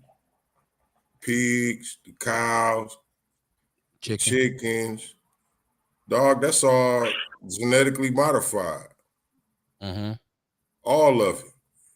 Everything, all the meat y'all eating is, you know what I mean? I ain't gonna say y'all, I ate it too, you know what I mean? But I'm just saying all the meat that they got us eating out here is genetically modified meat, dog. And we worried about them cloning. Mm-hmm. We worried about them cloning meat. And the reason why I say it's genetically modified is because you can't find no farm pigs in the wild. You don't find no cows on a farm in the wild. You know what I'm saying? All the shit we eat, the chickens, them motherfuckers ain't in the wild. That shit's all genetically modified. So, well, hold on. No, I hear you because I know that because you have to produce so much of so many people. But I'm saying even before that, Kev. No, I'm saying, but I was talking about the down south where they got this issue with these wild hogs. Like, have you ever watched any of this shit? But I see that there's places down there. Those are real pigs. Right, that's what I'm saying. I see where they kill them and they donate the meat. Yeah, and that's cool. What I'm saying is the pork people eat that we eating around here. That's just genetically modified. Them pigs don't look like them real hogs that's found in the wild. I know. Ain't no moo in the wild. I know. Growing up, my dad would butcher a cow, or he would, like, my grandmother would raise pigs, right? And so we'd have what they call a sow, and so she'd buy a pig. Like, they would send money down there and say, "Mama, raise this pig." Now my grandmama get the pig up to about 400-500 pounds, right? She a sow, and then they kill a pig and divide the meat amongst themselves. There was a distinct difference in taste in that pig and the pork that we get out the store. So I agree with you.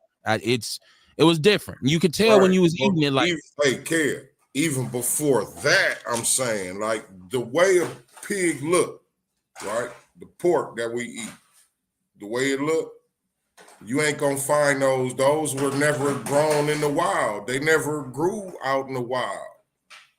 Okay, so you they see made what I'm saying? Like, only thing that's natural and real, because like you said, like, or I don't know if it was you or Dion just said, like y'all said, like, why we don't eat all this other shit? Well, you know what? What Dion said was interesting, because down south, my uncles, a raccoon, a possum, a squirrel, they will tear that shit up. Those are natural. Those are natural. You see what I'm saying? Why they don't got that shit on the farm?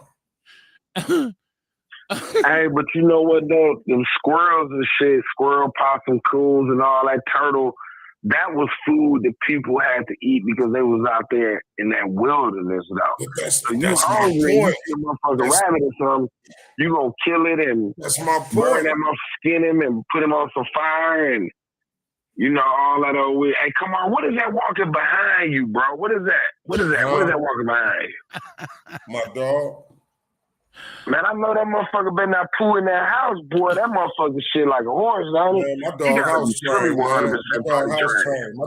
trained. My dog ain't used the bathroom in the house since he was 2 months old. Man, that's good. He gotta be 100% because he fuck around and boo boo in that house. He gotta pay some bills in this bitch. From what Kamar saying, if he shit in that house, he getting his ass whooped. No, we don't whoop him. We don't whoop him. He do good. He do good with using the bathroom though. Like he'll be in the house all day sometime, and he'll hold it till we get home. We come home and he run his ass outside. That's a blessing because the lad dog. I got this one little one though. There's one little shit too. I got this motherfucker. This the poo eater. I think he trying to get me to take him outside now. I'm finna put him out. Yeah, he used to eat shit too when he was little. God. Man, that's some vicious shit to eat your poo. What you gotta do? You gotta go outside. And then I got my old senior here. I'm finna let him out the back right here. Let me go to the chat room. Beauty is saying it's just like being on the streets. Drugs, liquor, the food that they use as a pawn. They play chess with us.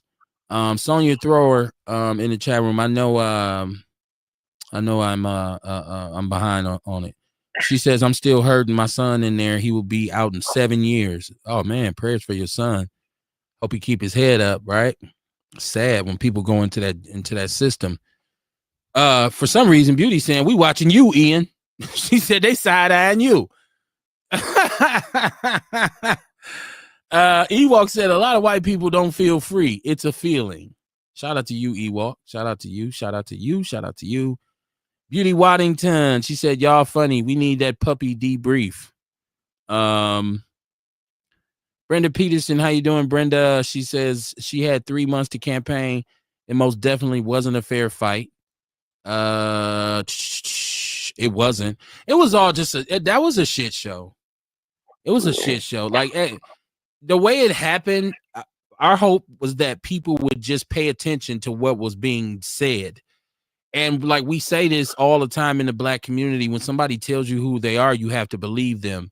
And so prior to her whole announcement of running and everything, if you listen to Outlaw Radio, Dion was calling in just always talking about Project 2025. We were talking about political upheaval. We were talking about the battery put in the back of white nationalists, racists, and white supremacists by Trump. All of this was said on our show for the last vote. First vote was even cast. Like we were just hoping that people in large would see. But one thing I noticed is because I was talking about this egregious behavior or this egregious practice of taking 90% of this money that was generated through this Act 12 tax increase. I was saying this is so fucked up that 90% of this is pre-allocated. That was months ago. We just seen last week where some senators or some congressmen, whatever they was coming out saying, wait a minute, they gave 90% of that money to who? I said, God damn. We said that's it. We've been talking about it. So it's just like who they gave 90% of the money to? To the pension plan, and 10% went to the Fire and Police Commission. And I seen when they was critical of it, obviously, Dion, you've been on the show, so you ain't been listening either, because I've been talking about that shit in and out, up, down, around. 250. Yeah, I heard you though, but I didn't know that they gave it to the Fire Commission. I heard you talking about this pension killing us. But they've been talking about the pension for years now. But once again, you know what I'm saying? Deal with it. Stop. If it's been hemorrhaging, if your budget, county and city-wise, have been hemorrhaging for years, and it's requiring you to keep adding to the property tax levy, why won't one of you super smart motherfuckers say, hey, y'all, let's do something about this shit. Let's get some lawyers involved. Let's do something. Let's put a cap on it. We can put it on the ballot. You put any other referendum you want out there. You know what I'm saying? So Beauty says, what is he doing that is helpful to the world? Please answer. Are we talking about Ian? Who we talking about? Who are you questioning, I Beauty? think they're talking about Charlie. They should probably talk about Charlie Kirk. I hope not it, because we wasn't talking about Kirk at this point. Brenda Peterson said truth. She said, I'm asking about the presidential group. Oh, well, what have they done? I mean, what's better? I can tell you some things that are different, but I can't tell you anything that's necessarily better that Trump has done. You know, have the tariffs had this a desired effect? I don't think so. Hell no. Has the immigration policies helped? Is America better off now? Well, actually, we see that it's taken a large part of our workforce, right? Like, and so you have companies that are suffering not only from the tariffs, but they've lost their workforce. So is that better?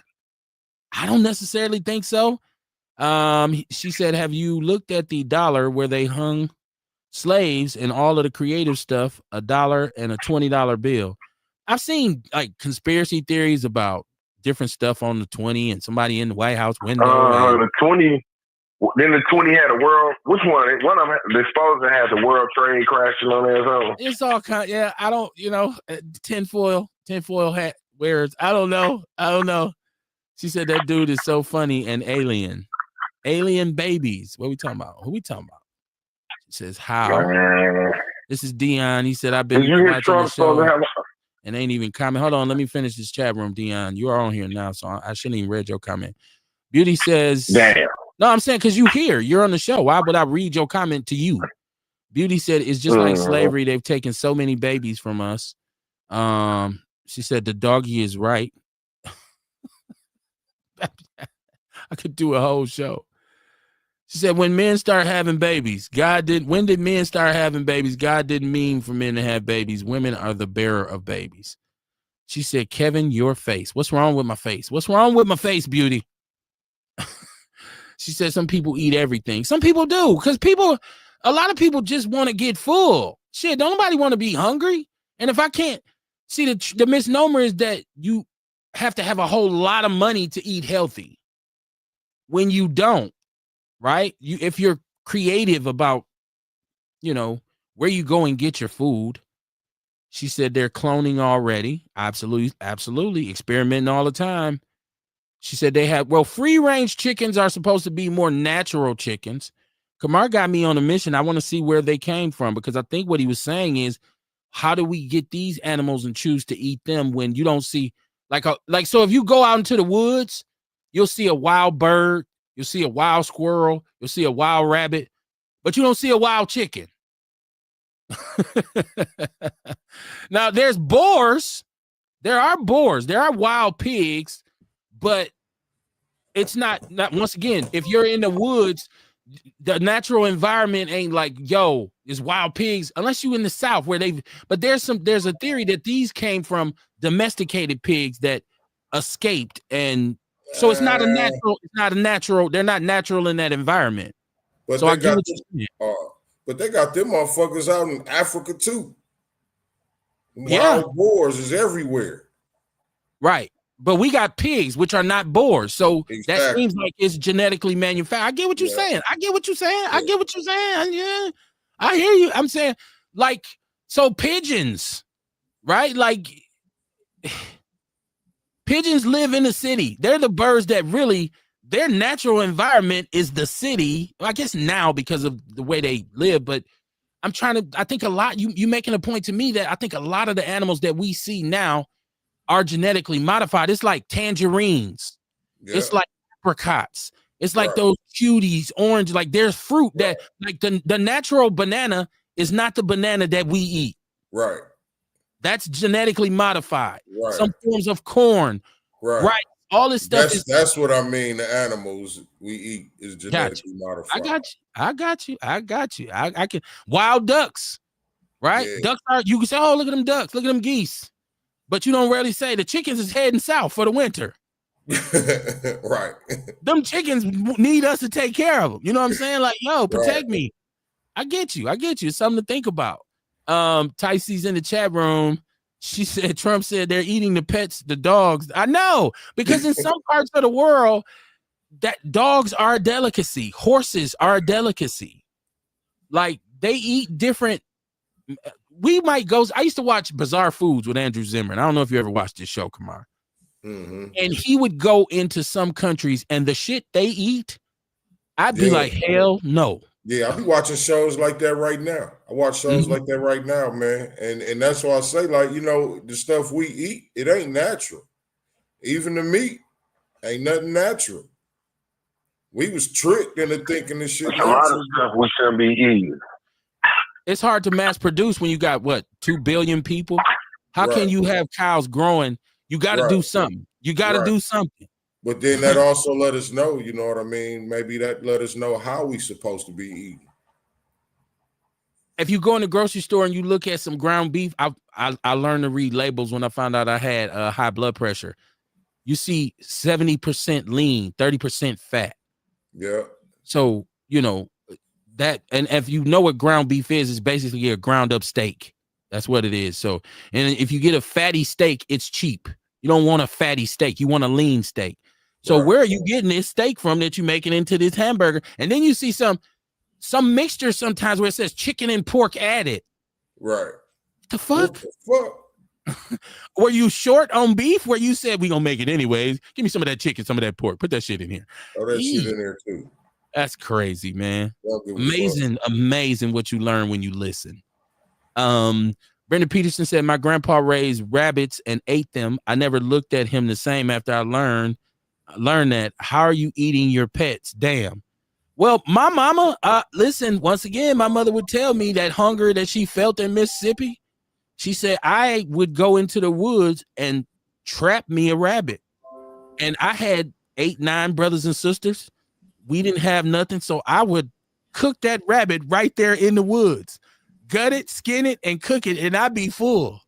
She said one of her younger brothers caught her one time. He followed her and caught her and was like, I won't tell as long as you share with me, because if he'd have told, she'd have been in trouble. Like, how you gonna go catch a rabbit and eat it your goddamn self? So they ate. Them motherfuckers, that's environment. Yeah, that's what I'm saying. Right to this day, you might pull up on my uncles down there. They might have something over a fire, turning it. And you say, what is that? They will say a possum. What the fuck? I'm not eating no motherfucking possum. Yeah. No, hell no. We used to hunt raccoons. We used to hunt raccoons. My father used to take me and my brother. We would hunt raccoons. And there is a marked difference between those raccoons that live up there in northern Wisconsin on these farms and the ones you see around here in the city going through garbage, right? So we would sell the hides. My father says, if y'all can have the money for the hides. My uncles, when we come back home and they found out we killed 6, 7 coons, they coming, cash in hand. I mean, it was hot. It was a popular item. Got some coon. Put that motherfucker in the oven with some spices and some potatoes. There's a special way you got to cook it, like all this kind of stuff. My father knew how to take this, what they call a skunk. It's a skunk vein. And if you don't cut this out, the meat will be too gamey for you to eat. It's like in the arm. So he would take the skin off, gut it, and then cut this thing and pull it out.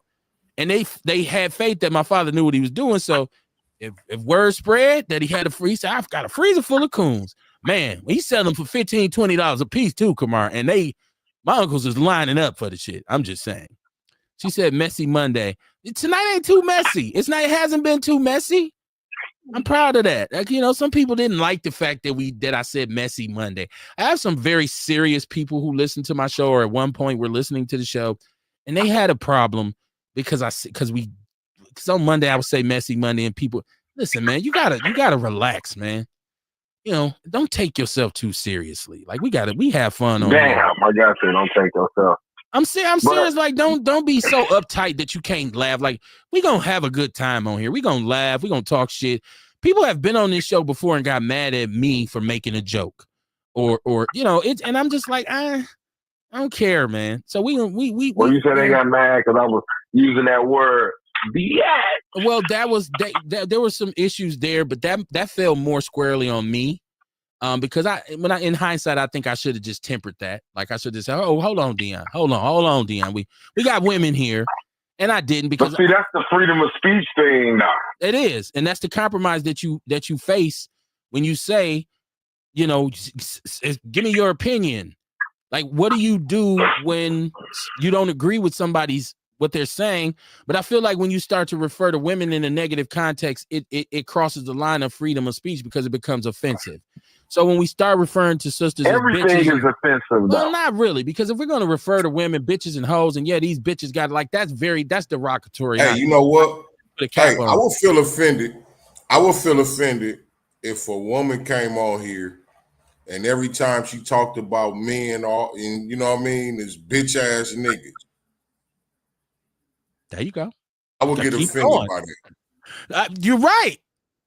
You're right. But you know what? But hold on. At the same time, Kamar, if a woman was on here and that's what she was saying, I would be conflicted because at one point I'd be like, I want her to be able to say what she wants, right? Like I want her to be able to give her opinion.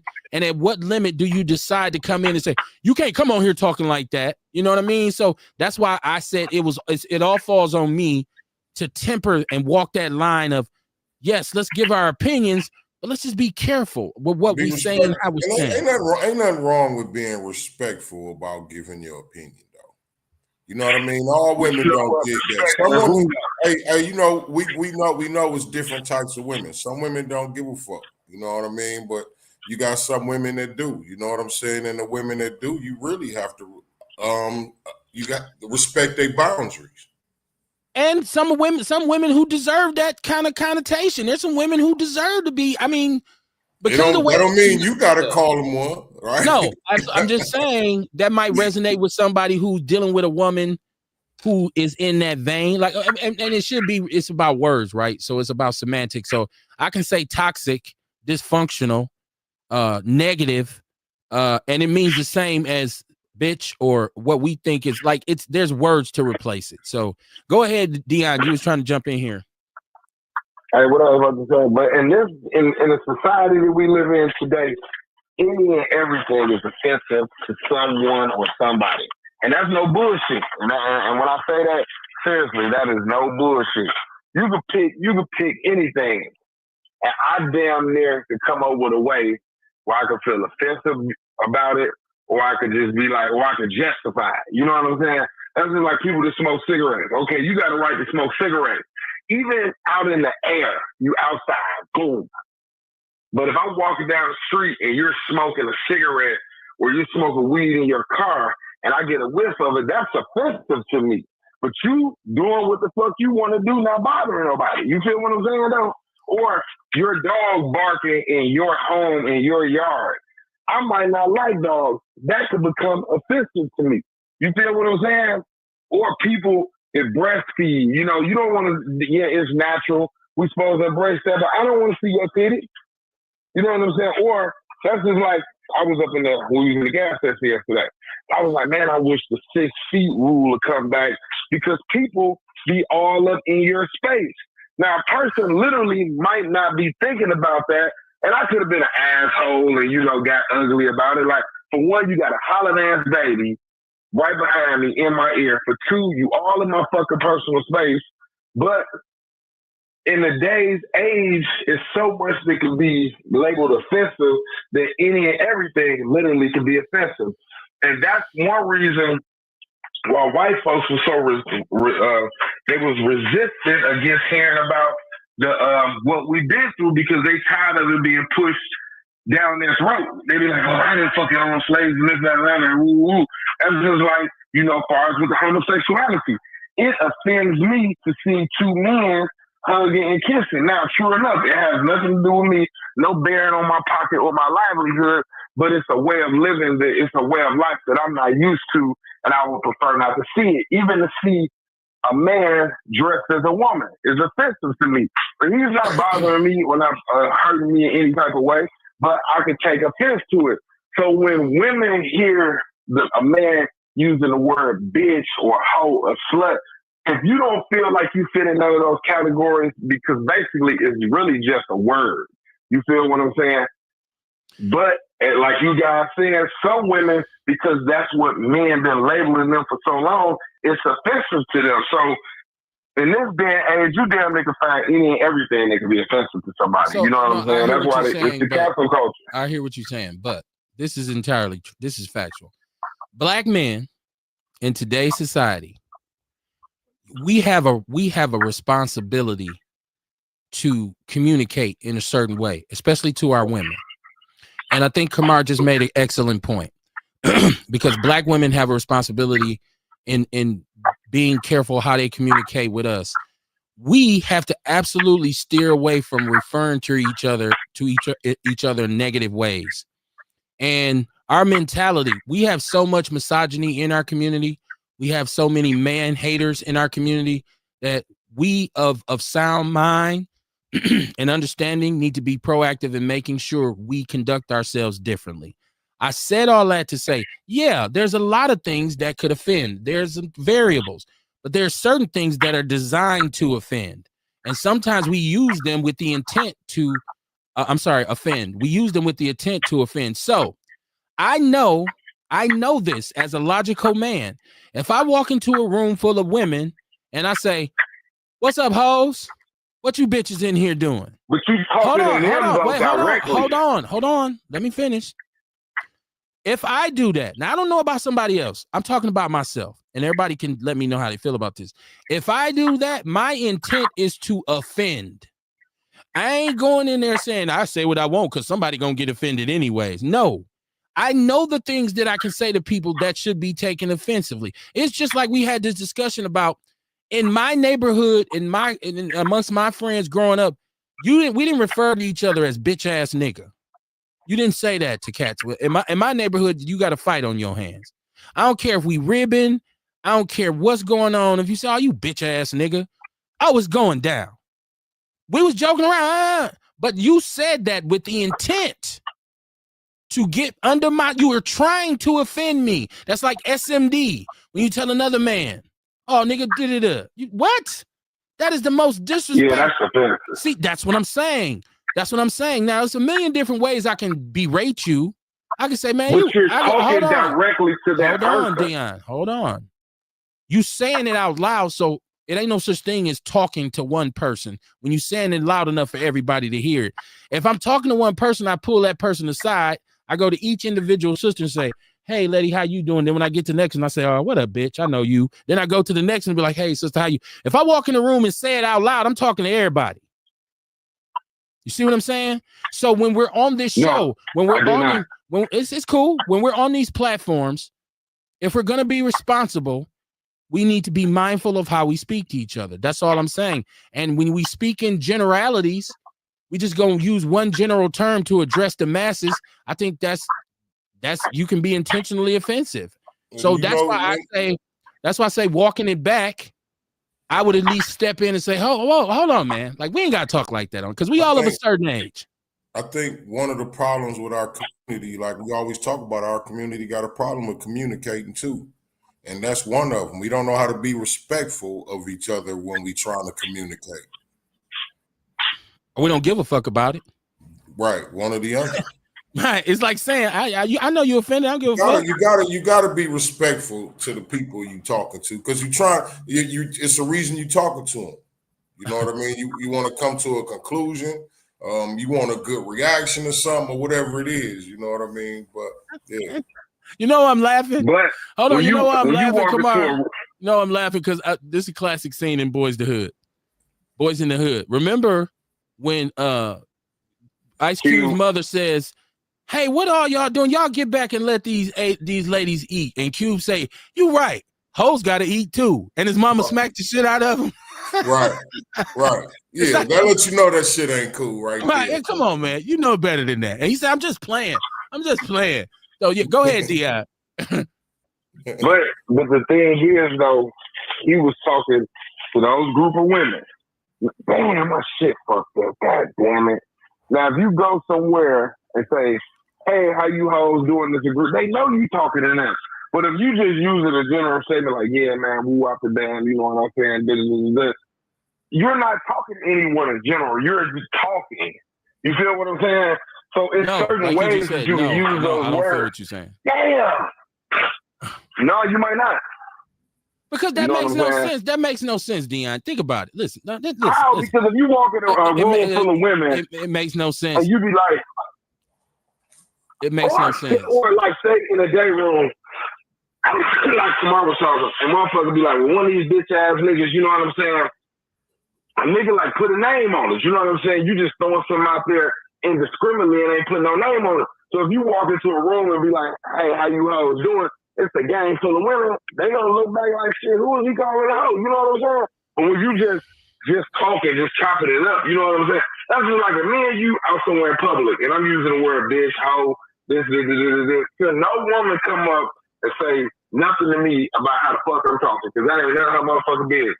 You know what I'm saying? We sitting up here talking amongst each other. First of all, if you walk into a day room and knowing my brothers like I know them, and yeah, you talking loud enough for everybody to hear, and you hollering, yeah, these bitch ass niggas, these hoe ass niggas, it's a lot of them sitting there saying, man, I don't know who this motherfucker is. I don't know who the fuck he think he talking to. But we frown up on that behavior. Hey, You're doing too much. I remember we had Team Chill on the show, and Dion was letting the bitch word fly around. That's what I'm talking about. Yeah, that's what I'm talking about. I mean? Like, come on, Dion. Certain situations, you know what I mean? Like, you don't do that with. Like, we was talking about sexual assault awareness and domestic violence awareness and shit, and you know what I mean? You come throwing that word around like it wasn't shit. Like, you know what I mean? Like, you have to be respectful when you communicating with people. You have to understand the type of people who you talking to. I even said before when I first started talking, some women don't give a fuck. They don't. But you have to be the person to develop that understanding of what type of woman that is, even if you gonna kick it like that. And we just saying that, you know what I mean? It really just ain't cool at all. You know what I mean? Like, because I don't want to be around no girl and all she say is bitch ass nigga this, bitch ass nigga that. Even if she ain't talking to me. Even if she ain't talking to me. And I did, to my credit, I did eventually say to Dion, come on, man. But I should have done it early. That's what I'm saying. I should have. Remember, she wound up leaving the show and everything. Well, once again, it's me, and I'm not perfect. It's me trying to navigate the line between let people talk. You know what I mean? Like, it's hard. Right. Y'all, anybody who thinks it's easy, do it.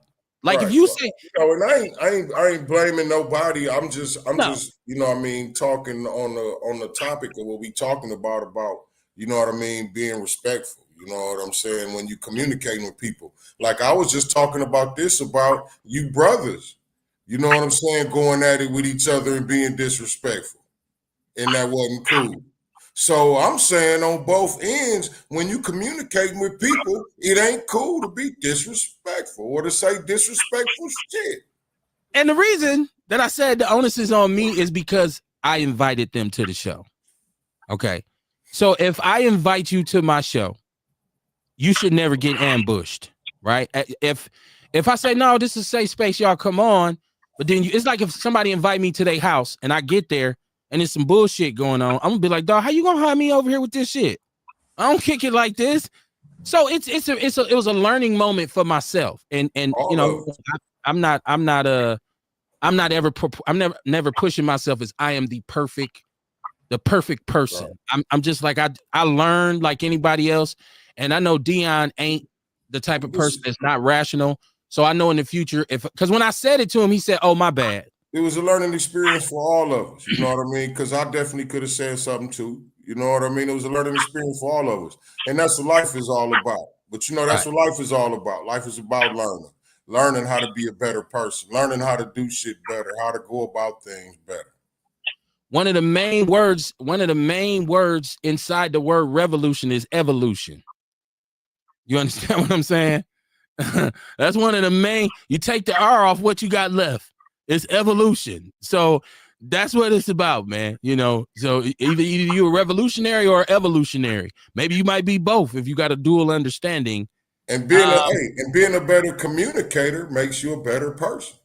And it gets you further. You get further with sugar, honey, than you do with vinegar.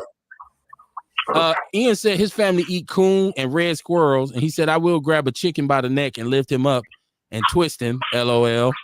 Brendan Peterson said that Trump is tearing the government apart. He's tearing everything apart. He's just super divisive, man. He's just an interrupter. He's what Charlie Murphy say, a habitual line stepper. That's what Trump is. He said they going after and attacking black women because no matter what race of man procreates with a black woman, the child is black. MAGA mad. Well, you know, these no, that ain't true. This melanated DNA is one of the most dominant that you're gonna find. Like, and you know, if I feel like if she's biracial and she has a baby with another biracial person, the black will be further down the line. I think that baby gonna be white, you know, but with some black characteristics. But if it's black on black and then black on white, black becomes dominant. It becomes dominant because black and white creates gray, right? So. You could breed the black out of a person, though. Yeah, you can. That's like, take for instance Patrick Mahomes. He black and white. He married to a white girl. They had a baby. That baby's white. If his baby marries somebody white and they have a baby, that baby gonna be white. Then down the line, if they look back further down, his paternal great grandparents and grandfather will be black, a mixture, but that baby gonna be white, so you can mix the baby. Black up out of motherfuckers. You know what I'm saying? Well, yeah, we talk about diluting the gene pool. So, you know, Brenda Peterson said, Peterson meets us. She said, how you say that? Osceola, Wisconsin. Look them up. I'm probably not gonna be in that area no time soon. That don't sound like a place where we be at. I'm just saying. I'm not gonna limit myself. I'm just saying. Yeah, and if they got really good meat, you know, like that's cool. I just you know, Sonia said, I see it down here every day. Pigs, chicken, all of it. This is Brenda. She says different side of the family than rabbit killer. Rabbit killer. That man had to eat, man. I like people who eat turtles. That's not my preference, but yo, some people will tear that turtle off the frame. Cajun people down there in Louisiana eat anything. But it's part of their, you know, I said anything. That's part of their diet, right, because they cross to the ocean and they live off the land. She said you better be careful when you go to the Chinese restaurant. You'll be eating dogs and cats. That's Sonya Thrower. You know what? I'm cool. I used to like sweet and sour chicken, but I'm really questioning the texture in sweet and sour chicken. My wife and I had this discussion. I'm like, what part of the chicken is this? This ain't, I don't know what this is. I'm not really 100% sure what that actually is. I can't stand white people. Beauty says bizarre. Hold on. Bizarre white folks having sex with horses and all kinds of things. She said that's how they get these alien babies and hide their kids. This is Brenda Peterson. She said that's just like them bark hot dogs. We just talked about we ain't supposed to be eating hot dogs because of the health issue, but now they're saying men ain't supposed to eat glizzies. Like I'm listen, that's hilarious to me. Because I can just imagine if I've ever been in a restaurant not paying attention, I had a Chicago style hot dog and I was probably tearing it up and some young dude was sitting there like, look at old school. Look at Unc over there eating that glizzy.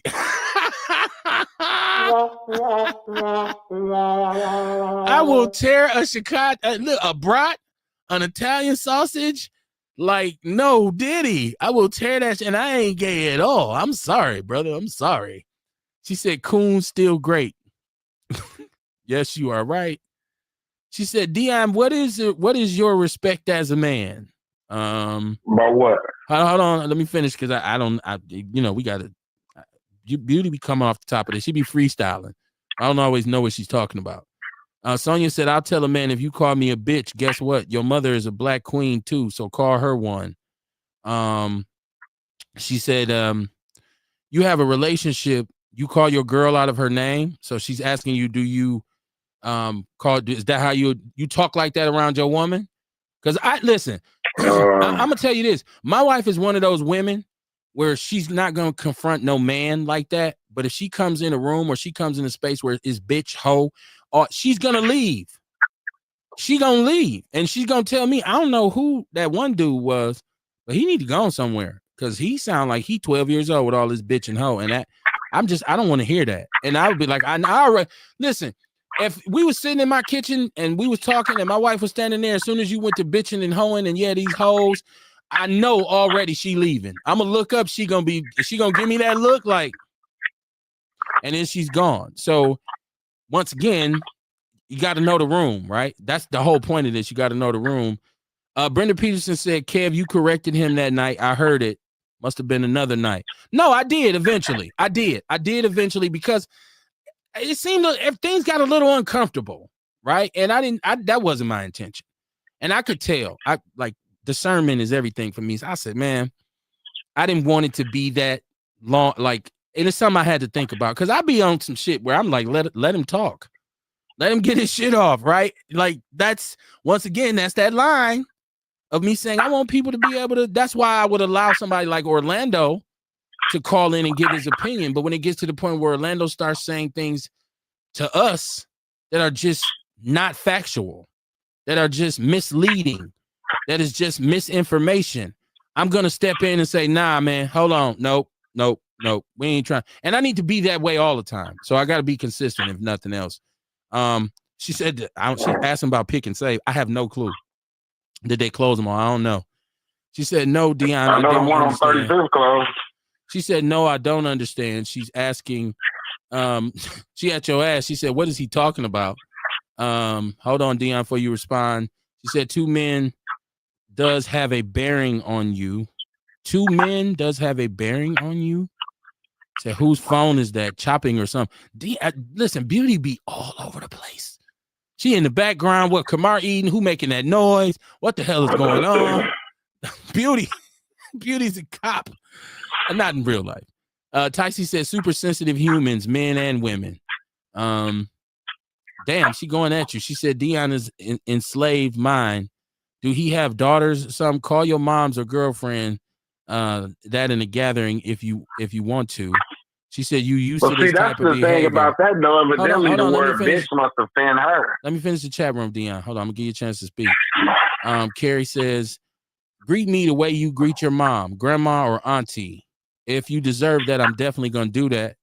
If I feel like it's like one of them things where if you ain't got something positive to say, shut the fuck up, right? So if I don't respect you, if I feel like you're that, I'm probably not gonna even address you when I come in. And like Dion said, I will address those who I'm familiar with that I know deserve my respect when I walk. Hey, how you doing? Hey, what's going on, girl? Hey. I ain't gonna just walk in and be like, hey, ladies, because I don't know all these ladies, and they might not all be ladies. One of them might say I'm a lesbian. I don't know, but I'm gonna address, hey, what's up, sis? Hey, how you doing? Hey, I didn't see you. You know how women will come over and say, I see you can't speak to nobody. You know what, girl? I didn't even say, hey, how you doing? So it's just knowing the room, man. We all can learn from that. Ian said bitches and women are not the same. Maybe I'm missing something. It's just like niggas and black people ain't the same. Or niggers and black people ain't the same. Right? Like nigger. That's not the same as foundational black Americans ain't niggers. So if you a white man walk in the room and say, boy, these niggers piss me off, and it's a room full of black people, ain't nobody gonna say, was you talking to me? They're gonna be like, y'all need to get this motherfucker up out of here because I don't know who the fuck he talking to. So it's just knowing your room. Erica Hunt, she said, what's up, Outlaws? How you doing, Erica? This is Beauty saying, no, never, Dion. I'm always a black queen. She said, disrespectful men need to stop. I'm not offended. Now, Dion, you was trying to respond. I'm going to give you that opportunity. Go ahead. Yeah, I mean, to really be honest with you, you know what I'm saying? Like, unless I know a motherfucker, you know what I'm saying? Like, and then, like you said, it all depends. Like, I talk like that when I'm talking to my niggas, you know what I'm saying? But why I'm gonna talk to my bro like that? You know what I'm saying? Like, and I call her my gal or my girl, but you know what I'm saying? My niggas, if we, you know what I'm saying? If men sit back chopping up, we gonna use that bitch word, hoe, you know what I'm saying? And then to be honest with you, you know, like, I'm one of them niggas that, just to be real, I just really don't know. You know what I'm saying? It's kind of hard to say, but I don't really be having respect for motherfuckers, period. I just do it because I know it just to start a lot of shit, but I don't be giving no fuck. I'm grown. And when I'm grown, like say for instance, I got a problem with calling my girl mama Miss Smith. I'm not call me by Mr. Tooth. We ain't gonna do that. You know what I'm saying? So like that's just the type of nigga I am though. You know what I'm saying? But on the all in all, you know what I'm saying? I mean, I have respect and I don't have respect. You know, I don't give a fuck. You know what I'm saying? Because I'm grown. I don't give a fuck about calling no woman no bitch. You know what I'm saying? And then if I go there, I'm one of them motherfuckers who's willing to accept whatever come along with it, though. You know what I'm saying? Like, that's why I be chilled and laid back, because I know I crash out. We don't call it crash. We ain't call it crashing out when I was growing up, but it's crashing out. You know what I'm saying? If I know I got to go there, I lose everything. I don't give a fuck. You know what I'm saying?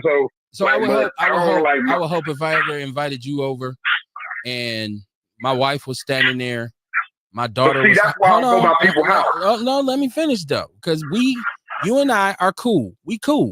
We cool. Hell yeah. Hold on. So listen to what I'm saying. I consider you a brother, one of my brothers, right? And I say, you hit me up one weekend, it's a holiday. You say, Kev, what you want? Man, you know what? Actually, I just cooked a bunch of food, man. Come through and get you a plate. You say, all right, Kev, I'm finna ride down on you, right? I can't stay long, but I'm just gonna come, you know. And I'm standing there with my wife and my daughter, or whoever else is here. I would hope you would respect me enough not to disrespect my wife or my daughter. I would hope that you don't come up. Hold on, listen to what I'm saying. I would hope you don't come up with these hoes, these bitches, because I don't give a fuck. I'm gonna be like, hold on, bro. Oh, whoa. Oh, what did you say? Yeah, but we ain't got that we ain't got that kind of conversation going on. But no bullshit, don't care. I can call my nigga right now. You know what I'm saying? Me and him we used to work with each other, even my girl. I don't go around people just for that reason. You know what I'm saying? Okay. And you can ask anybody. I don't fuck with people. I don't go around people because I feel like if I don't want to respect the motherfucker, I don't have to. You feel what I'm saying? So I don't go to, like my ex-girl, you know what I'm saying? Like I fuck with her family, a certain few of them, because they accept me for who I am. You damn near know what type of nigga I am. I'm talk shit, laugh, who out the band. Other motherfuckers, but I still expect you to respect my house. I know you, and I would. So it's I can tell you this. The flip side of it is this: you ain't never got to worry about me if I come to where you stay. If I'm around you and your people, your woman, your daughter, I'm going to not be belligerent, ignorant. I'm not going to be hollering hoes and bitches. Yeah, these hoes, because I'm sitting here and I'm like, that's doing too much. I'm not disrespecting nobody at your house. The thing is, there you go. That's it. Conversation. Just because it's especially because it's your people. That though. Hold on, Dion. You feel what I'm saying though? Hold on. Go ahead, Kamar. I'm not going to disrespect nobody at your house, especially because it's your people. And I'm not going to disrespect you. There we go. That's the point. And obviously you feel differently. And if that's your mentality, it's best that you don't go, around. Because there's some people who take that shit serious. Like, because you're not, the fact of the matter is you're not the only crash out person on this planet. Because this is when I used to drink, for real, we both when I used to drink heavy. On the real. Hey, when I used to drink heavy, I didn't go by people's houses who didn't kick it like that. Yeah, because you're going to be over there on some belligerent shit. You know what I mean? Because I know I'll be on some bullshit. They're going to be tired of my motherfucking ass. I might get disrespectful because I'm drunk. You know what I mean? Right. You done knocked the table over and shit. You know what I mean? Like, and it's just because I respect the people. And if I know it's something about me that they don't like, I won't bring that around them because I respect that friendship. Exactly. So that's why I don't go by my girl and them family house for gatherings and shit like that, because but Kev, why would, if a motherfucker coming over there, how is that? See, that's the thing though. You can't just throw a scenario up in there where motherfuckers gonna come to the door like, man, this bitch, woo. No, I'm gonna come up in there. Hello, how y'all doing? Woo out the band. Good looking, Kev, and I'm gone. You know what I'm saying? Because I know if we possibly sit, even with political shit, you know what I'm saying? Everybody don't indulge in that shit. You know what I'm saying? So we sitting around having our conversation. Sometimes people overhear it and want to put their input in, might not have all the facts. You know what I'm saying? So everything just don't warrant that type of behavior. But I already know me, that I don't go around people because I know I don't give a fuck, and it be what it be, and it is what it is. And I feel like since I'm grown, honestly, I don't really have to have respect for nobody. You feel what I'm saying? Honestly, there's two things there. Number one, if you come over here, this is me speaking from my own personal. If you came to my house right now, right, and say I was serving food, right, and we was all kicking it. You walked in, I said, what up? You said, what's up, Kev? You came in the house.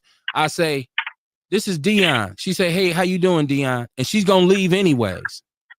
She's not going to stand there and be in our conversation. She's not going to sit down. She going to say, okay, well, you and your friend, y'all, you know what I'm saying? So the respect is already there for her saying these are two men. Let me get out their face. Now, if you so loud and belligerent that she's in the room or she's downstairs and she's still hearing you talking about, man, these hoe ass bitches. Now, then it's going to be like, hey, could you tell your friend to just bring it down a notch? Like, come on. But I will say this. But also this. For me, I'm not rocking with no dude and on a friendship level if he doesn't have respect. Like, I don't do disrespectful ass niggas because you gonna fuck around and say something to me that's gonna disrespect me, and then we gonna have a problem. And I don't need that shit. Why would I bring that into my life? Right? One of the most redeeming traits for any brother that I'm cool with is that we respect each other as men, and we don't have that mutual respect. I don't want you around me, so I'm not gonna invite you. If I know you that kind of dude, I wouldn't even invite you to my house because you ain't gonna be on that level. And if I'm cool with you and I find out or figure out like this dude, he not a dude that's based on respect, I'm not fucking with you because I know it's gonna end up bad. If you don't respect me, that means you will do anything. You'd lie, you'd backstab me, you'd undercut me. I don't need to have you around me. We don't have mutual respect. I've had acquaintances, y'all. I didn't mean for this to go this long. I've had acquaintances with cats who I thought was cool with me, Kamar. Like we converse, we chop it up, we talk. And then I started noticing certain comments are made or certain things happen. And I look at it and say, this motherfucker don't respect me. That's it. Cut off. That's it. We don't even got to call each other. We ain't got to fake it. You know, I'm just, and it's, oh, Kev, I ain't hollered at you and man, I ain't heard from you. I know you haven't. I'm proactive with removing negativity from my life. When you with the homies, especially, we all got at least 2 or 3 homies out the clique where his mouth is just belligerent. He's just wild. He's going to show out. He ain't got to be drunk. I have homeboys like that. But you know what? That's not the homeboy that I'm going to invite to my house either. If we on some street shit, that might be a positive because if we get into some drama, I know he going to do it sometimes. Sometimes it's all just mouth and his ass end up running or getting whooped. But I have some homies who I say, he's only for me to kick it with when I'm in the streets. You don't bring him to your crib thinking, he don't have socially redeemable skills like that. So it's just a lot of variables involved. Beauty says charity starts at home and spreads around. She said positivity only. She said we as listeners listen to you, Dion. We at Kevin's house now and we have company. Now we are Messy Monday. I want some sardines and rice. You will not get sardines. If I invite you over to my house as a guest and I offered you some sardines, I don't respect you. Damn. Like, come over, we eating, and you get there and I give you some sardines. That's not it. That's not it. But look, check this out. I want to talk about this. I don't want to miss this, y'all. Dave Blackman, I see you in the chat room, brother. Said respect is paramount, expected, and not hard to give. Yeah, you can be minimal as fuck and be respectful. You know what I'm saying? It takes more effort to disrespect somebody than it does to respect them. But listen, this is funny because this shit done flew by fast. It's 9:53, so we don't have long. But have y'all seen Serena Williams goes into the hotel in New York and there's a display of a cotton plant? Not that it's offensive to us that it has a picture of us picking cotton or a picture of us with a cotton sack, but it is a cotton plant. It is the decoration, and I've seen this many times. She takes a picture and she gets offended, and so she's making this big fuss about let's boycott this hotel. And come to find out that there's a picture of her when she's giving a tour of her house overseas, or not overseas, but her house with her white husband, where they actually have some art that depicted a cotton sack with a black person. And so this is what happens when you become disconnected from your culture. We know Serena's a bad wench. We know that, right? We know, and she's obviously confused with the skin lightening and taking the drugs to lose her natural curves and this whole thing. But just the image of a cotton plant itself does not offend me. And somebody made the point that she actually is offended at this picture of cotton, but the clothing she had on was made of cotton. Come on, I want you to take a little time and talk about this. I gotta plug up my camera. It's about to cut off. What do you think about her with the with this whole thing with this situation? It's gonna be hard to talk about because I didn't see that. This is the first I heard about it. Are you offended by a picture of a cotton plant? Oh no, I'm not offended by a picture of a cotton plant. You know what I'm saying? I know what cotton plants, what they represent. You know what I'm saying? I know what our people did. I was just talking about how our people, you know what I mean, kind of helped build the country by picking cotton. You know what I'm saying? Like they got a lot of free money off our labor. If it wasn't for us, it's a lot of money they wouldn't have got. Shit. But no, I ain't offended by that. How about you, Dion? You offended by it? You gone? Damn, Kev, leave me on that topic. But no, I ain't offended. What about y'all? Who y'all say in the chat room? Anybody got anything going? No, why Kev put me on the spot like that? Like, shit, man, what the hell?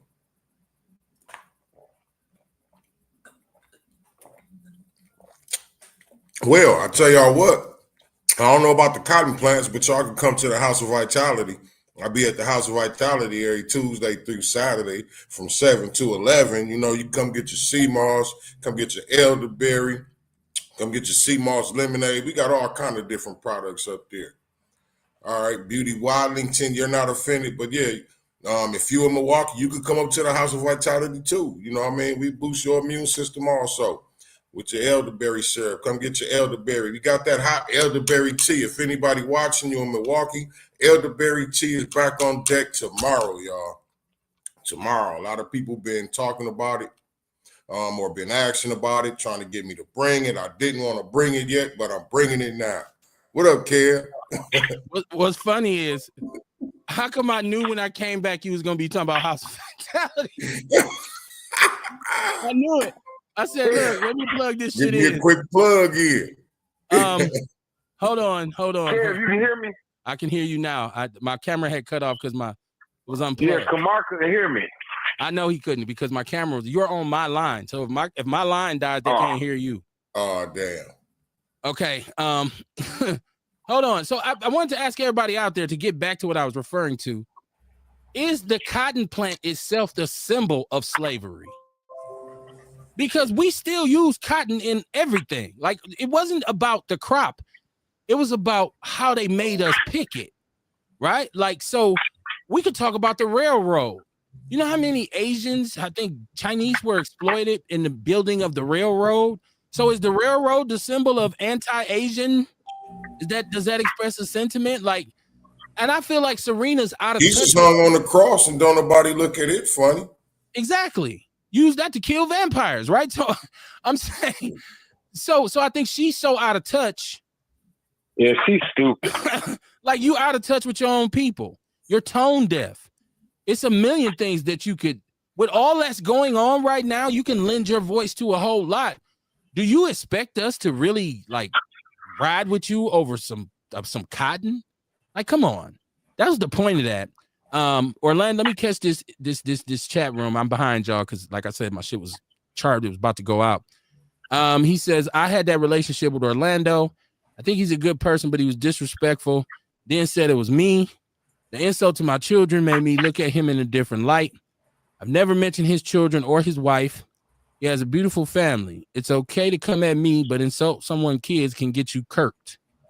And shout out to your daughter. She was very articulate. I thought she was dope. I thought when she came on here, I thought the way she was spitting was fire. It's always good to hear young people be able to express themselves. Beauty said, love y'all, stay encouraged. She said that she's not offended. She said syrup. Sonia Thrower is asking Kamar how she can get some of his products sent down here to Arkansas. Well, a lot of my products, I mean, only the dry products I really like to send, unless you want some kind of dry products, because the sea moss gel and that type of stuff, like it may get hung up in the mail or something, and I don't want it to go bad. but I got sea moss pills. Or if you know how to make sea moss gel, I could sell you the dry sea moss. I could ship that to you. Or she could just let me know what you want. Or yeah, just let me know what you want. Yeah, inbox that man. His name is Kamar Carter on Facebook. Inbox me, and what I do is I post a menu of what I got up there. Beauty says she want to get some syrup and some cotton. I don't know that he sells cotton. Did you say you sold cotton? I don't know what Beauty's talking about. We don't got no cotton up there. She said yes, it's slavery. So just a picture of cotton, a cotton plant is it traumatizes black people. That's hell no, I don't give a fuck about. I don't even know how those cotton plants look. I wasn't offended by the picture. It was a display in the hotel, and if it was some kind of subconscious diss on behalf of the hotel, shame on them. But I didn't think we got bigger issues here, Serena. You're out of touch with us. You're out of touch. That's what happens when you bed wench, and you're taken away to this fabulous palace in the sky by this beautiful white man, right? Ooh. So yeah, Serena, you out of touch. You out of touch. This is Sonia Thor says she's still ugly. You know what? I think now that she's trying to alter herself, she's ugly, but I thought Serena was a beautiful young sister. When she was natural, and we were like, even when they said negative things about her, black men were like, nah, she fine. Yo, and that's why I always thought it kind of like a slap in the face that she couldn't find a brother, so she went to a white man. And I don't know her personally, but it looked like, because she dated all these rappers and all these ball players, and then she ended up with this white dude. So it felt like to me like she chose that. Right. So that's what I'm saying. And I think now that the skin whitening and taking the shots and all this, that starts to me like it's like Lil' Kim was fine as hell, and then you start cutting on your face, then you start having surgery. Now you look like an anomaly. I don't know what that is. An anomaly, I should say. I don't like Michael Jackson was a young black brother, and then by the time you looked around, he was a beige white girl. Like, I was like, what the fuck is going on? Like, self-hate is bad, man. It's bad, man. Hey, you know who look horrible, dude? Like, I didn't even think that bitch face was real. And she had the nerve enough to, even if Jasmine Crockett wasn't fine as she was, fine as she is, bitch, Laura Loomer looks scary. I don't know. Is that the white lady who she called big bag, bad built and all that? No, that's Marjorie Taylor Greene. Okay. No, Laura Loomer called Jasmine Crockett a ghetto. We got these ghetto black bitches. Okay. See, we be in two different pie versions. So yeah, because what is dude doing? Once again, Dion, the reason that is because if I see someone who I know is not with us, I pay them no attention. Remember, I just said I reserve the right to keep certain shit out of my atmosphere. Why if it's a person who I know's not with us, like Kendrick said, they not like us, I don't waste time, because we always talk about, if you don't like it, don't watch it, right? Ain't that what we say?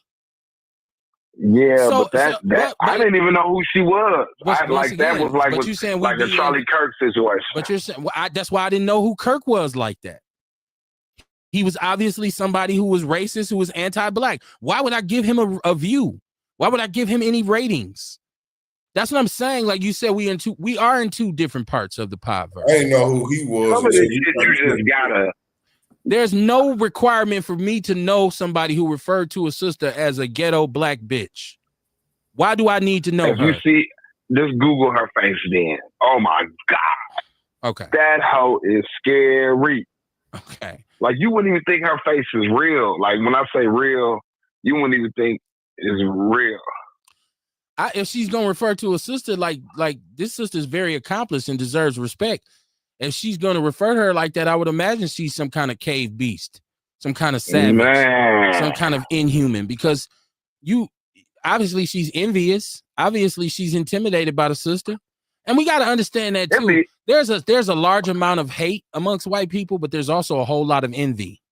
There's also a whole lot of jealousy because of Number one, the fact that you can't stomp us out. And number two, we're so innovative in everything that we do. That's a lot of white people envy that. I was watching this special about all of the things that we utilize today that black men invented. Like most of the things that we use in America, we take something like the elevator or the stoplight or the air condition or the internet, cell phones. Black people are behind the biggest innovation to these products. So I can see them looking at us like, the motherfuckers make me sick. Black people could be behind it, but if they didn't patent it and get no notoriety, it's obscure. You feel what I'm saying? I'm talking a situation where black men weren't allowed to get patents. So it was that's what I said. If they weren't allowed to get patents, and systematically and then you take like the light bulb. You think Edison invented the light bulb or no? Edison. No, the one man, what's his name, Garrison, he invented the filaments of the light bulb, which made it work. And he was not given credit. Okay, so it's once again like you talking about the biggest innovations culturally, scientifically. All of you talk about the brother who who they had the movie about on HBO, who revolutionized heart surgery. And they wouldn't even, I can't remember the name of the movie. His name was Dr. Vivian White, I believe. He worked at Johns Hopkins. He helped this doctor develop cured when they used to have the blue babies, and it was all about heart surgery. He innovated all the techniques and never got credit. And dude used him as a lab assistant. And that's how it was done. Even with dialysis, the blood machine. I used to, before I knew what type of person Ben Carson was, I used to talk about him all the time because he was one of the most talented neurologists that was of this time, but he's what would you call it? He doesn't see things our way. He's far removed from the struggle that he once endured. We'll say it like that there. Yeah, well, that's what I'm saying. There'll always be spillage. Kerry Walker Jones said there's a lot of them that went to the other side. Now they white community has let them know how black they really are. So now they want to come back. Sonia Thor says, okay. Beauty says cotton verse. I helped my mom. She said she helped her mother pick cotton. She said you keep using certain phrases. Bed wench. Yes, I use bed wench. Just like I use Sambo. Right? Just like I use sellout. I didn't call her a bitch or a hoe. I called her a bed wench. Wench is not actually a bad word. That's how they used to refer to women. Wench. Come here, wench. I thought wench mean wrench. No. Like you want to go wrench them clothes? No. I used to, in old English, that's how they used to refer to women. And I used to say that to my wife as a joke all the time. Like, get my food, wench. And then she set me straight one time. Like, hold on, chill out with that wench shit. I was like, oh, my bad. Hey, I see Ian said Jasmine Crockett so fine. She is, man. I'll be trying to be in her inbox woman. too.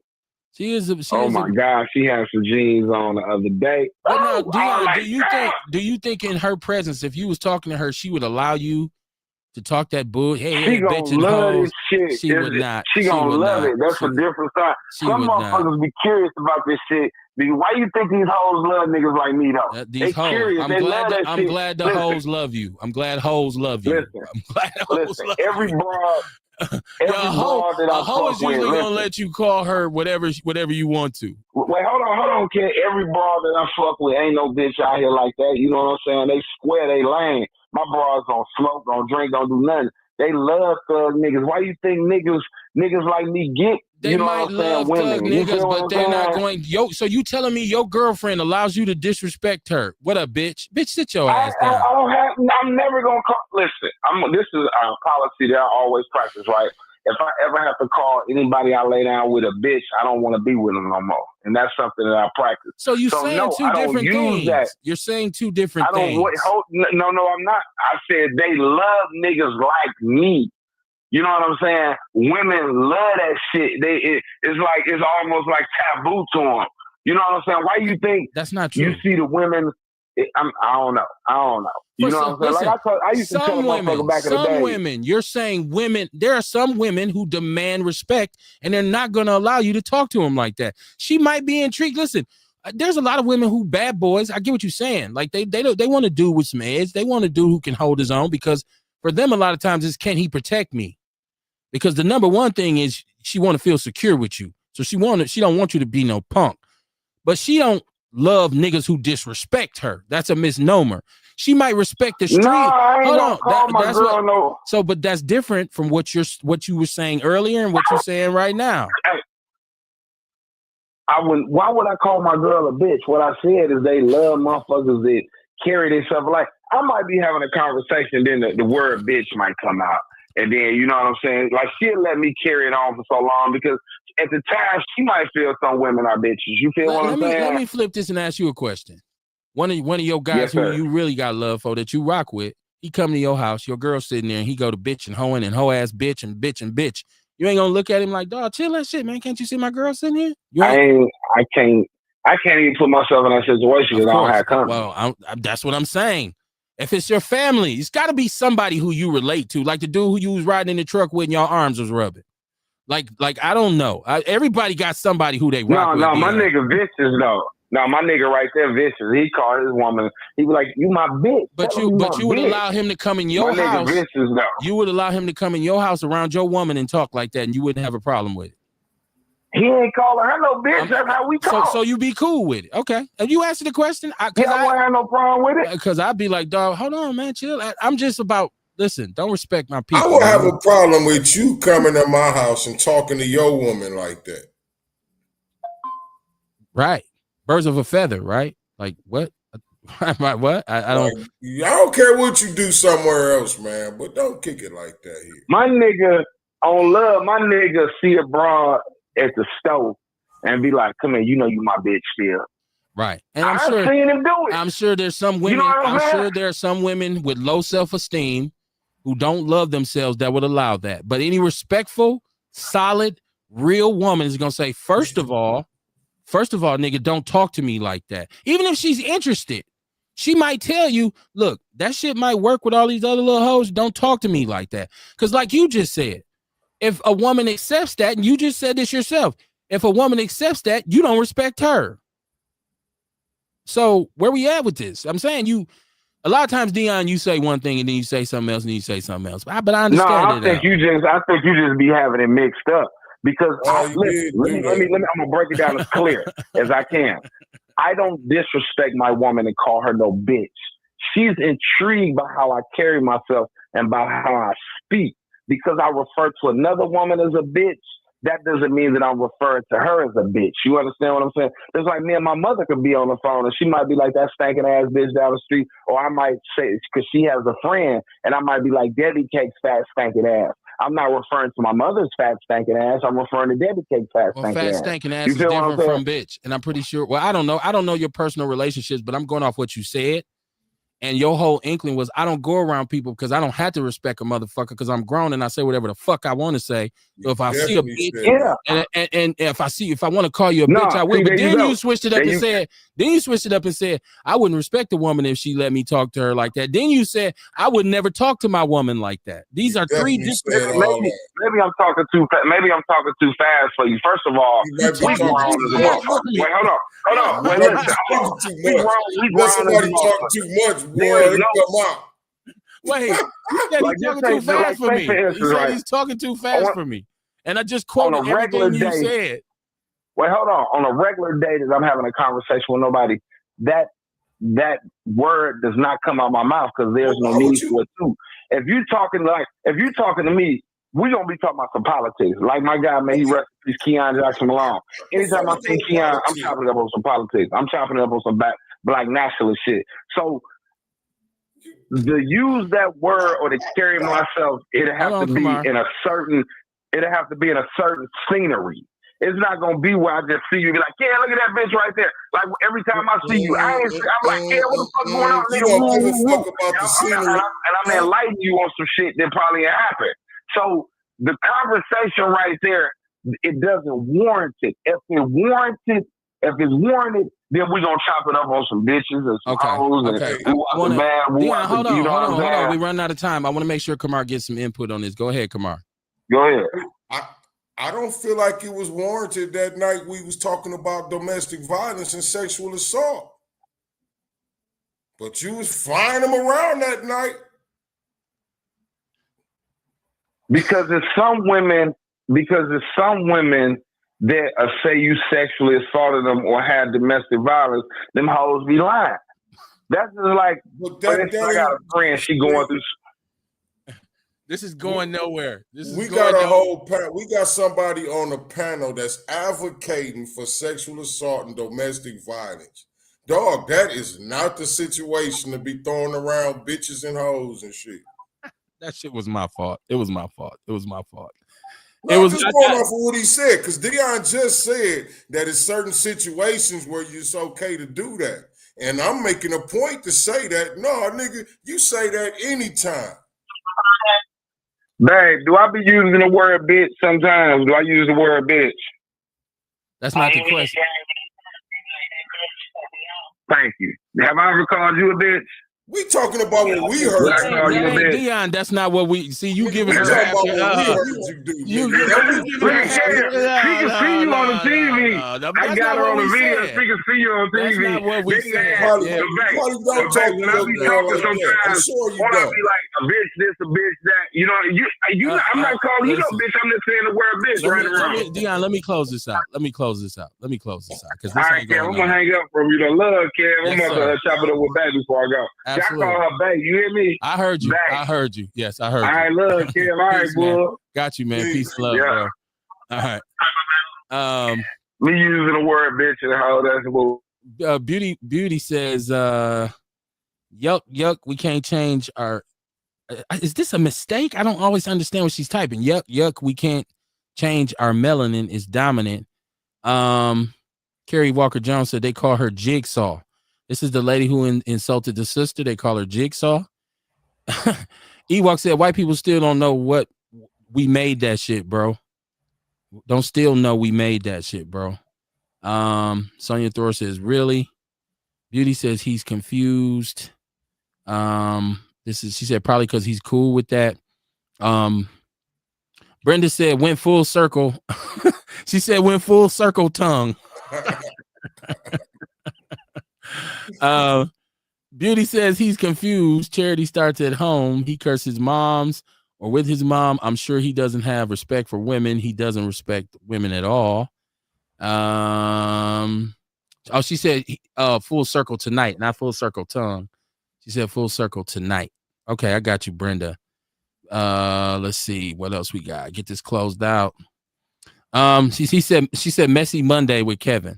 I guess that is the messy content tonight. But it's once again, I think that there's something within this conversation. I think that there's a method to our madness.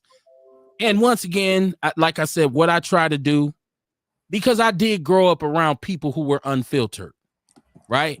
And so I have uncles, I have homies who, I think, Kamar, when you and I speak, just me and you somewhere, and I'm just saying on a home, I might talk a certain way. Not that I'm code switching or being somebody I'm not, but we're not going to talk the same way that we talk when everybody's listening.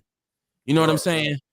And so I can understand, if you talking and you don't do this, but I have homeboys who say, man, it was some fine hoes up in there. I get what he's saying. It's just me and you, right? But if we in a room full of women and you talking like that, I'm saying, man, chill out, man. Cool. Shit, man. Right, be cool. It's just like if I call you, I say, what up, nigga? You be like, dog, niggas was kicking it last night. But then we go in a room full of white people, and you be like, nigga. I'm be like, dog, freeze that shit, man. You're doing too much. Like, I don't need that much attention. I don't. It's like I said though. You know what I mean? You gotta have enough wits about yourself to be able to read the situation. You know what I mean? And then I get it. Rest in peace to my cousin Cooley. My cousin could be foul, man. I've seen him. This is how I learned this kind of person at an early age, Kamar. He might have been 2 years older than me, and this was like my best friend.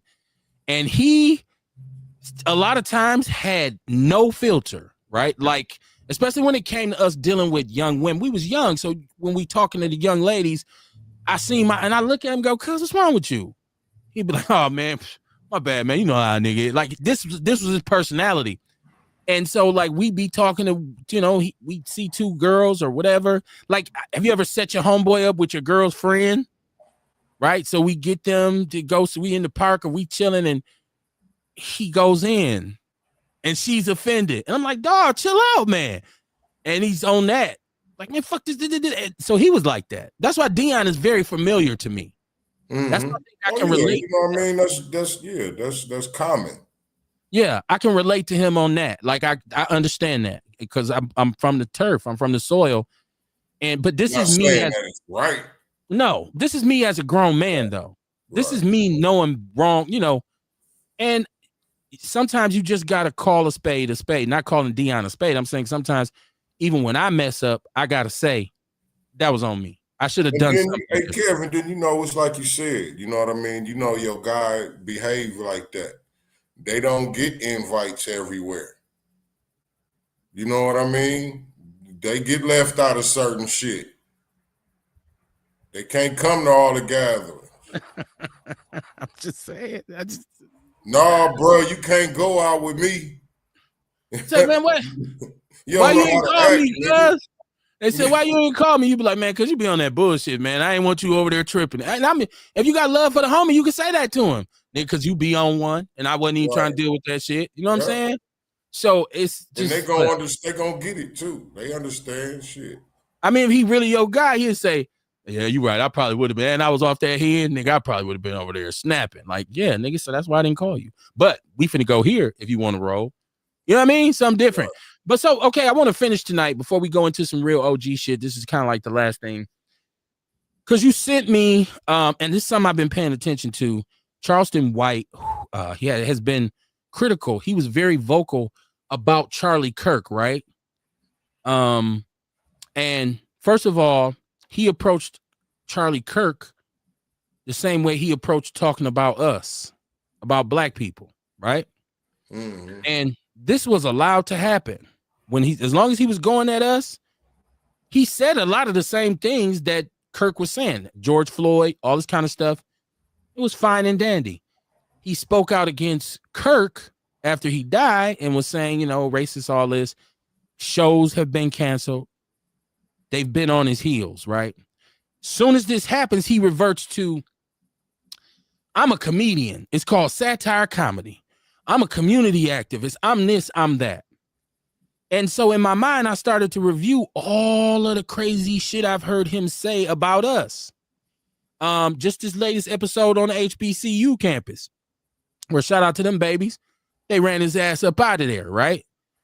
And then you and I have had conversations about the part of this that is he's a community activist, but then he's a comedian, and this is an act, like this is a character, right? So like when you sent it to me and I looked at it, he sounded like he was making great points. But my issue with him now is I don't know when you're in character and when you're not. Because I feel like if you can stand and tell a bunch of young black kids, fuck y'all, fuck HBCUs, I don't fuck with you black motherfuckers, and I rape women and all this, and then say something positive, I'm like, I don't know which side of this cat I trust. It's like so it's like Eddie Long, who I don't know if you know who Eddie Long was. He was a pastor in Atlanta. He was leading marches. He was on billboards about being anti-LGBTQ. Come to find out, he had 3 little youngsters that was his concubines, young men. So that kind of erased the fact that he was a pastor, that he had been doing a lot of positive things through his ministry in the community, but he was a whole pedophile on the other side. So for me, it's like what they call in football offsetting penalties. Because I don't believe all of the shit he says about us, especially if you just do it to get views. If you just do it to get money, then I don't think you have any redeeming qualities as a community activist. I don't. That's my personal opinion.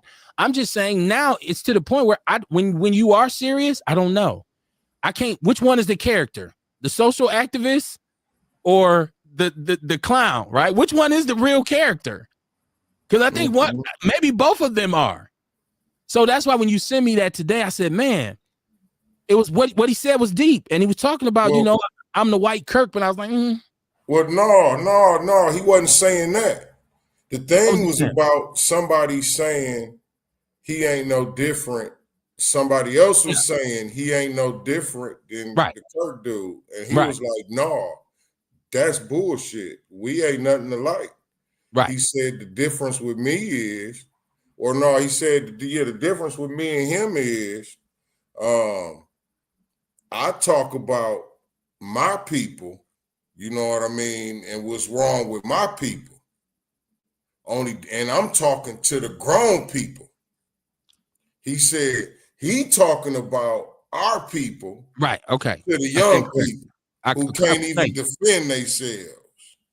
Thank you for And that correcting was me the on that. whole thing of what I was, you know what I mean? And I was just saying that point was interesting. You know No, what I I got mean? what you were saying. About the Kirk dude talking to the young people and debating with them about shit that they don't even know about, really. Thank you, because you're right. That is what he said. But once again, where I stood at was, But is that's this cool. the character? Is this the My character? thing is, like, I wasn't even looking at it as like a character or nothing. For me, I don't look at the people. I told you, for me, it'd be about the message. If I catch a message in it or I hear something, you know what I'm saying? That's what get me. It ain't the person that said it. I may not like the person. I may like them, or it may be a character, may not be, but it could still be a message. It could still be something to learn from. And that's what I was at. You know what I mean? And it just happened to be something on one of the sides, how we was talking about how Charleston White may come across and then say some shit that makes sense. You know what I mean? But then you really don't know what he finna do or where he going with it, you know. So I got why you sent it to me. I totally understood that. It was just that message thing on. We've had this conversation a million times about him. I got exactly why you sent it to me. And I did. Right. And my I wasn't point, saying look at him now and look at none of no no, shit. my point after seeing it was that I can't take him serious. Right. Because I don't really know. Because even he says, well, that's a character I created. That's satire comedy. And I was like, this is just me. This is just me saying, which one is the character? Because I can hear you make sense, but then I can see you go and do something else, not just say, but do. So I heard you say it's the message. Sometimes for me, not all the time, but sometimes for me, it's the messenger. Because what they say, you can't piss in my face and tell me it's raining.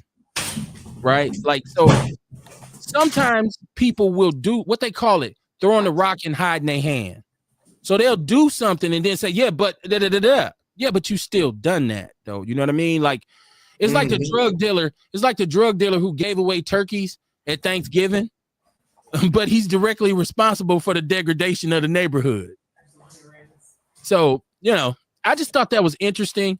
And I think that kind of, when you sent me that clip, it was a perfect example of the two different perspectives. Because Kwame Brown, I don't know if you know who Kwame Brown is.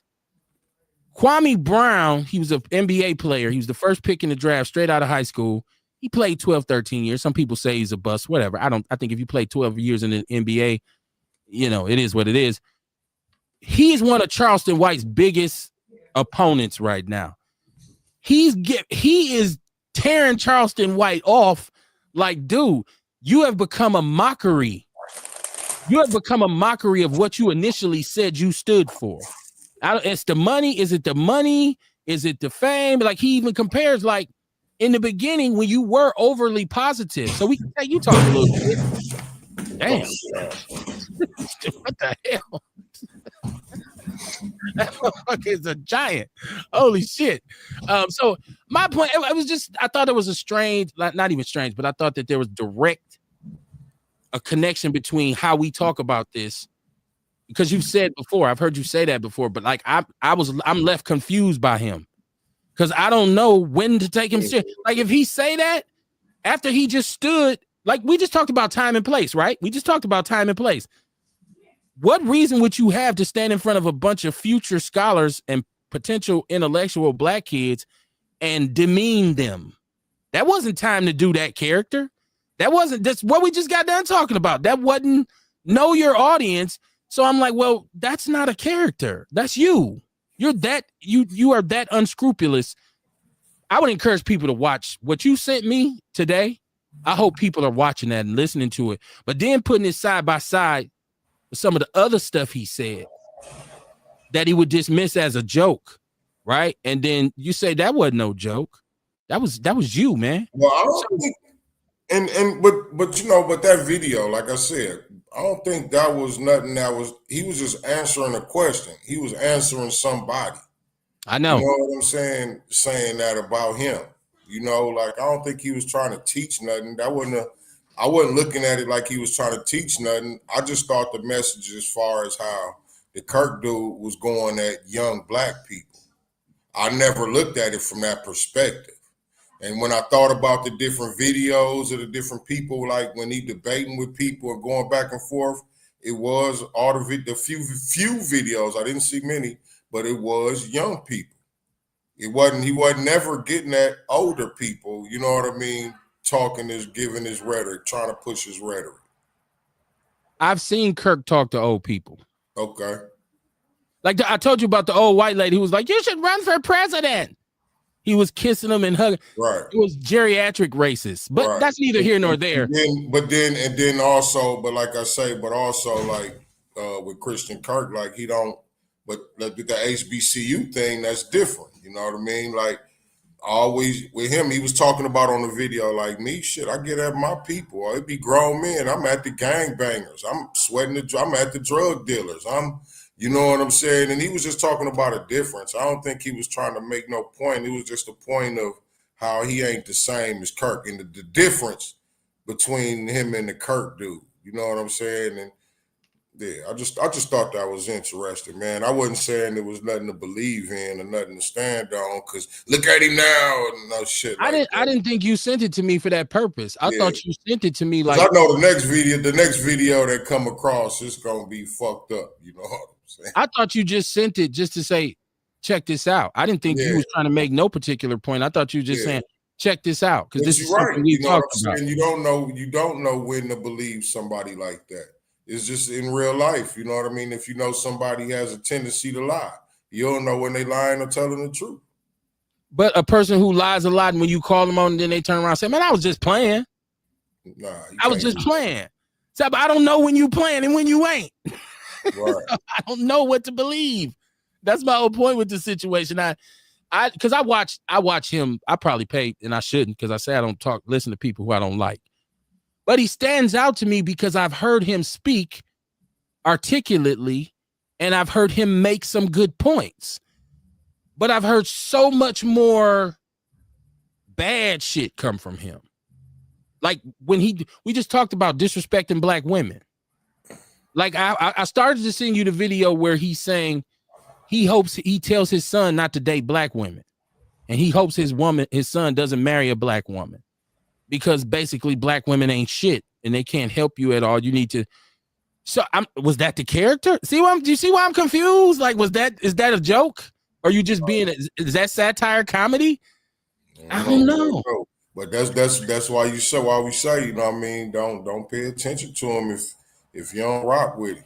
Man, I try my best not to. I try my best not to.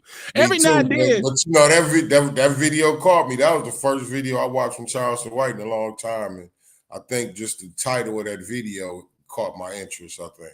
It's like, because I've watched him several times talk about this Kirk and the criticism of him and how they are now. I just thought it was also a point that as long as he was speaking on us in satire, it was funny and it was cool. But as soon as he said, now them white people, it shows all the things he brags about. I don't need YouTube, and I do shows, and they're canceling it. He can't go. He's losing opportunity and money because he said something about white people. So I just thought it was crazy, and I laughed because I'm like, I don't really know. I don't really know where this dude is, and so like you said, I shouldn't watch it. But every now and then, you know what I end up doing on accident? I end up watching Love and Hip Hop. I actually hate Love and Hip Hop, right? I watch Love and Hip Hop. I despise it. I'm probably gonna watch it tomorrow night. See, I despise it, right? But every now and then, I will watch some of that shit. Like, oh, Yandy got into it with Kirk and them. Like, so and I know you shouldn't even be watching this, kid, because you know you don't like it, but I will. So I don't. And I hate baddies. But sometimes on Instagram, I watch a clip of them fighting, and I'll be like, man, this shit crazy. Just every now and then, man, I get caught up, man. She said, this is Sonya Thorne saying he better be careful before somebody get that other eye poked out. Hey, man, it is 10:34. We've gone way too long, way longer than I wanted to. So we're going to shut this pop stand down. We will be back Wednesday. Shout out to y'all. Please share the show. All y'all say y'all love Outlaw Radio and y'all think this is the best podcast in the city. I ain't going to lie. Our numbers kind of say that because I look at other cats' numbers. I'm just saying our numbers do say that. So I appreciate the support, but we can do more and it can be bigger and it can be greater. So share the show. Share the show. Kamar, hit us with some OG shit. Real OGs know. You only get results from the work you put in. You can pray, meditate, manifest, whatever you want to do. But don't nothing come from sitting on your ass. Faith without works is dead. Stop me when I'm lying. Abso-freaking-lutely, man. Peace and love to y'all. Get by the House of Vitality. Hit Kamar up. Get some of them products. Share the show. Do all you can to support one another. Let's do all we can to support one another. Peace and love. I'll see y'all Wednesday. Peace.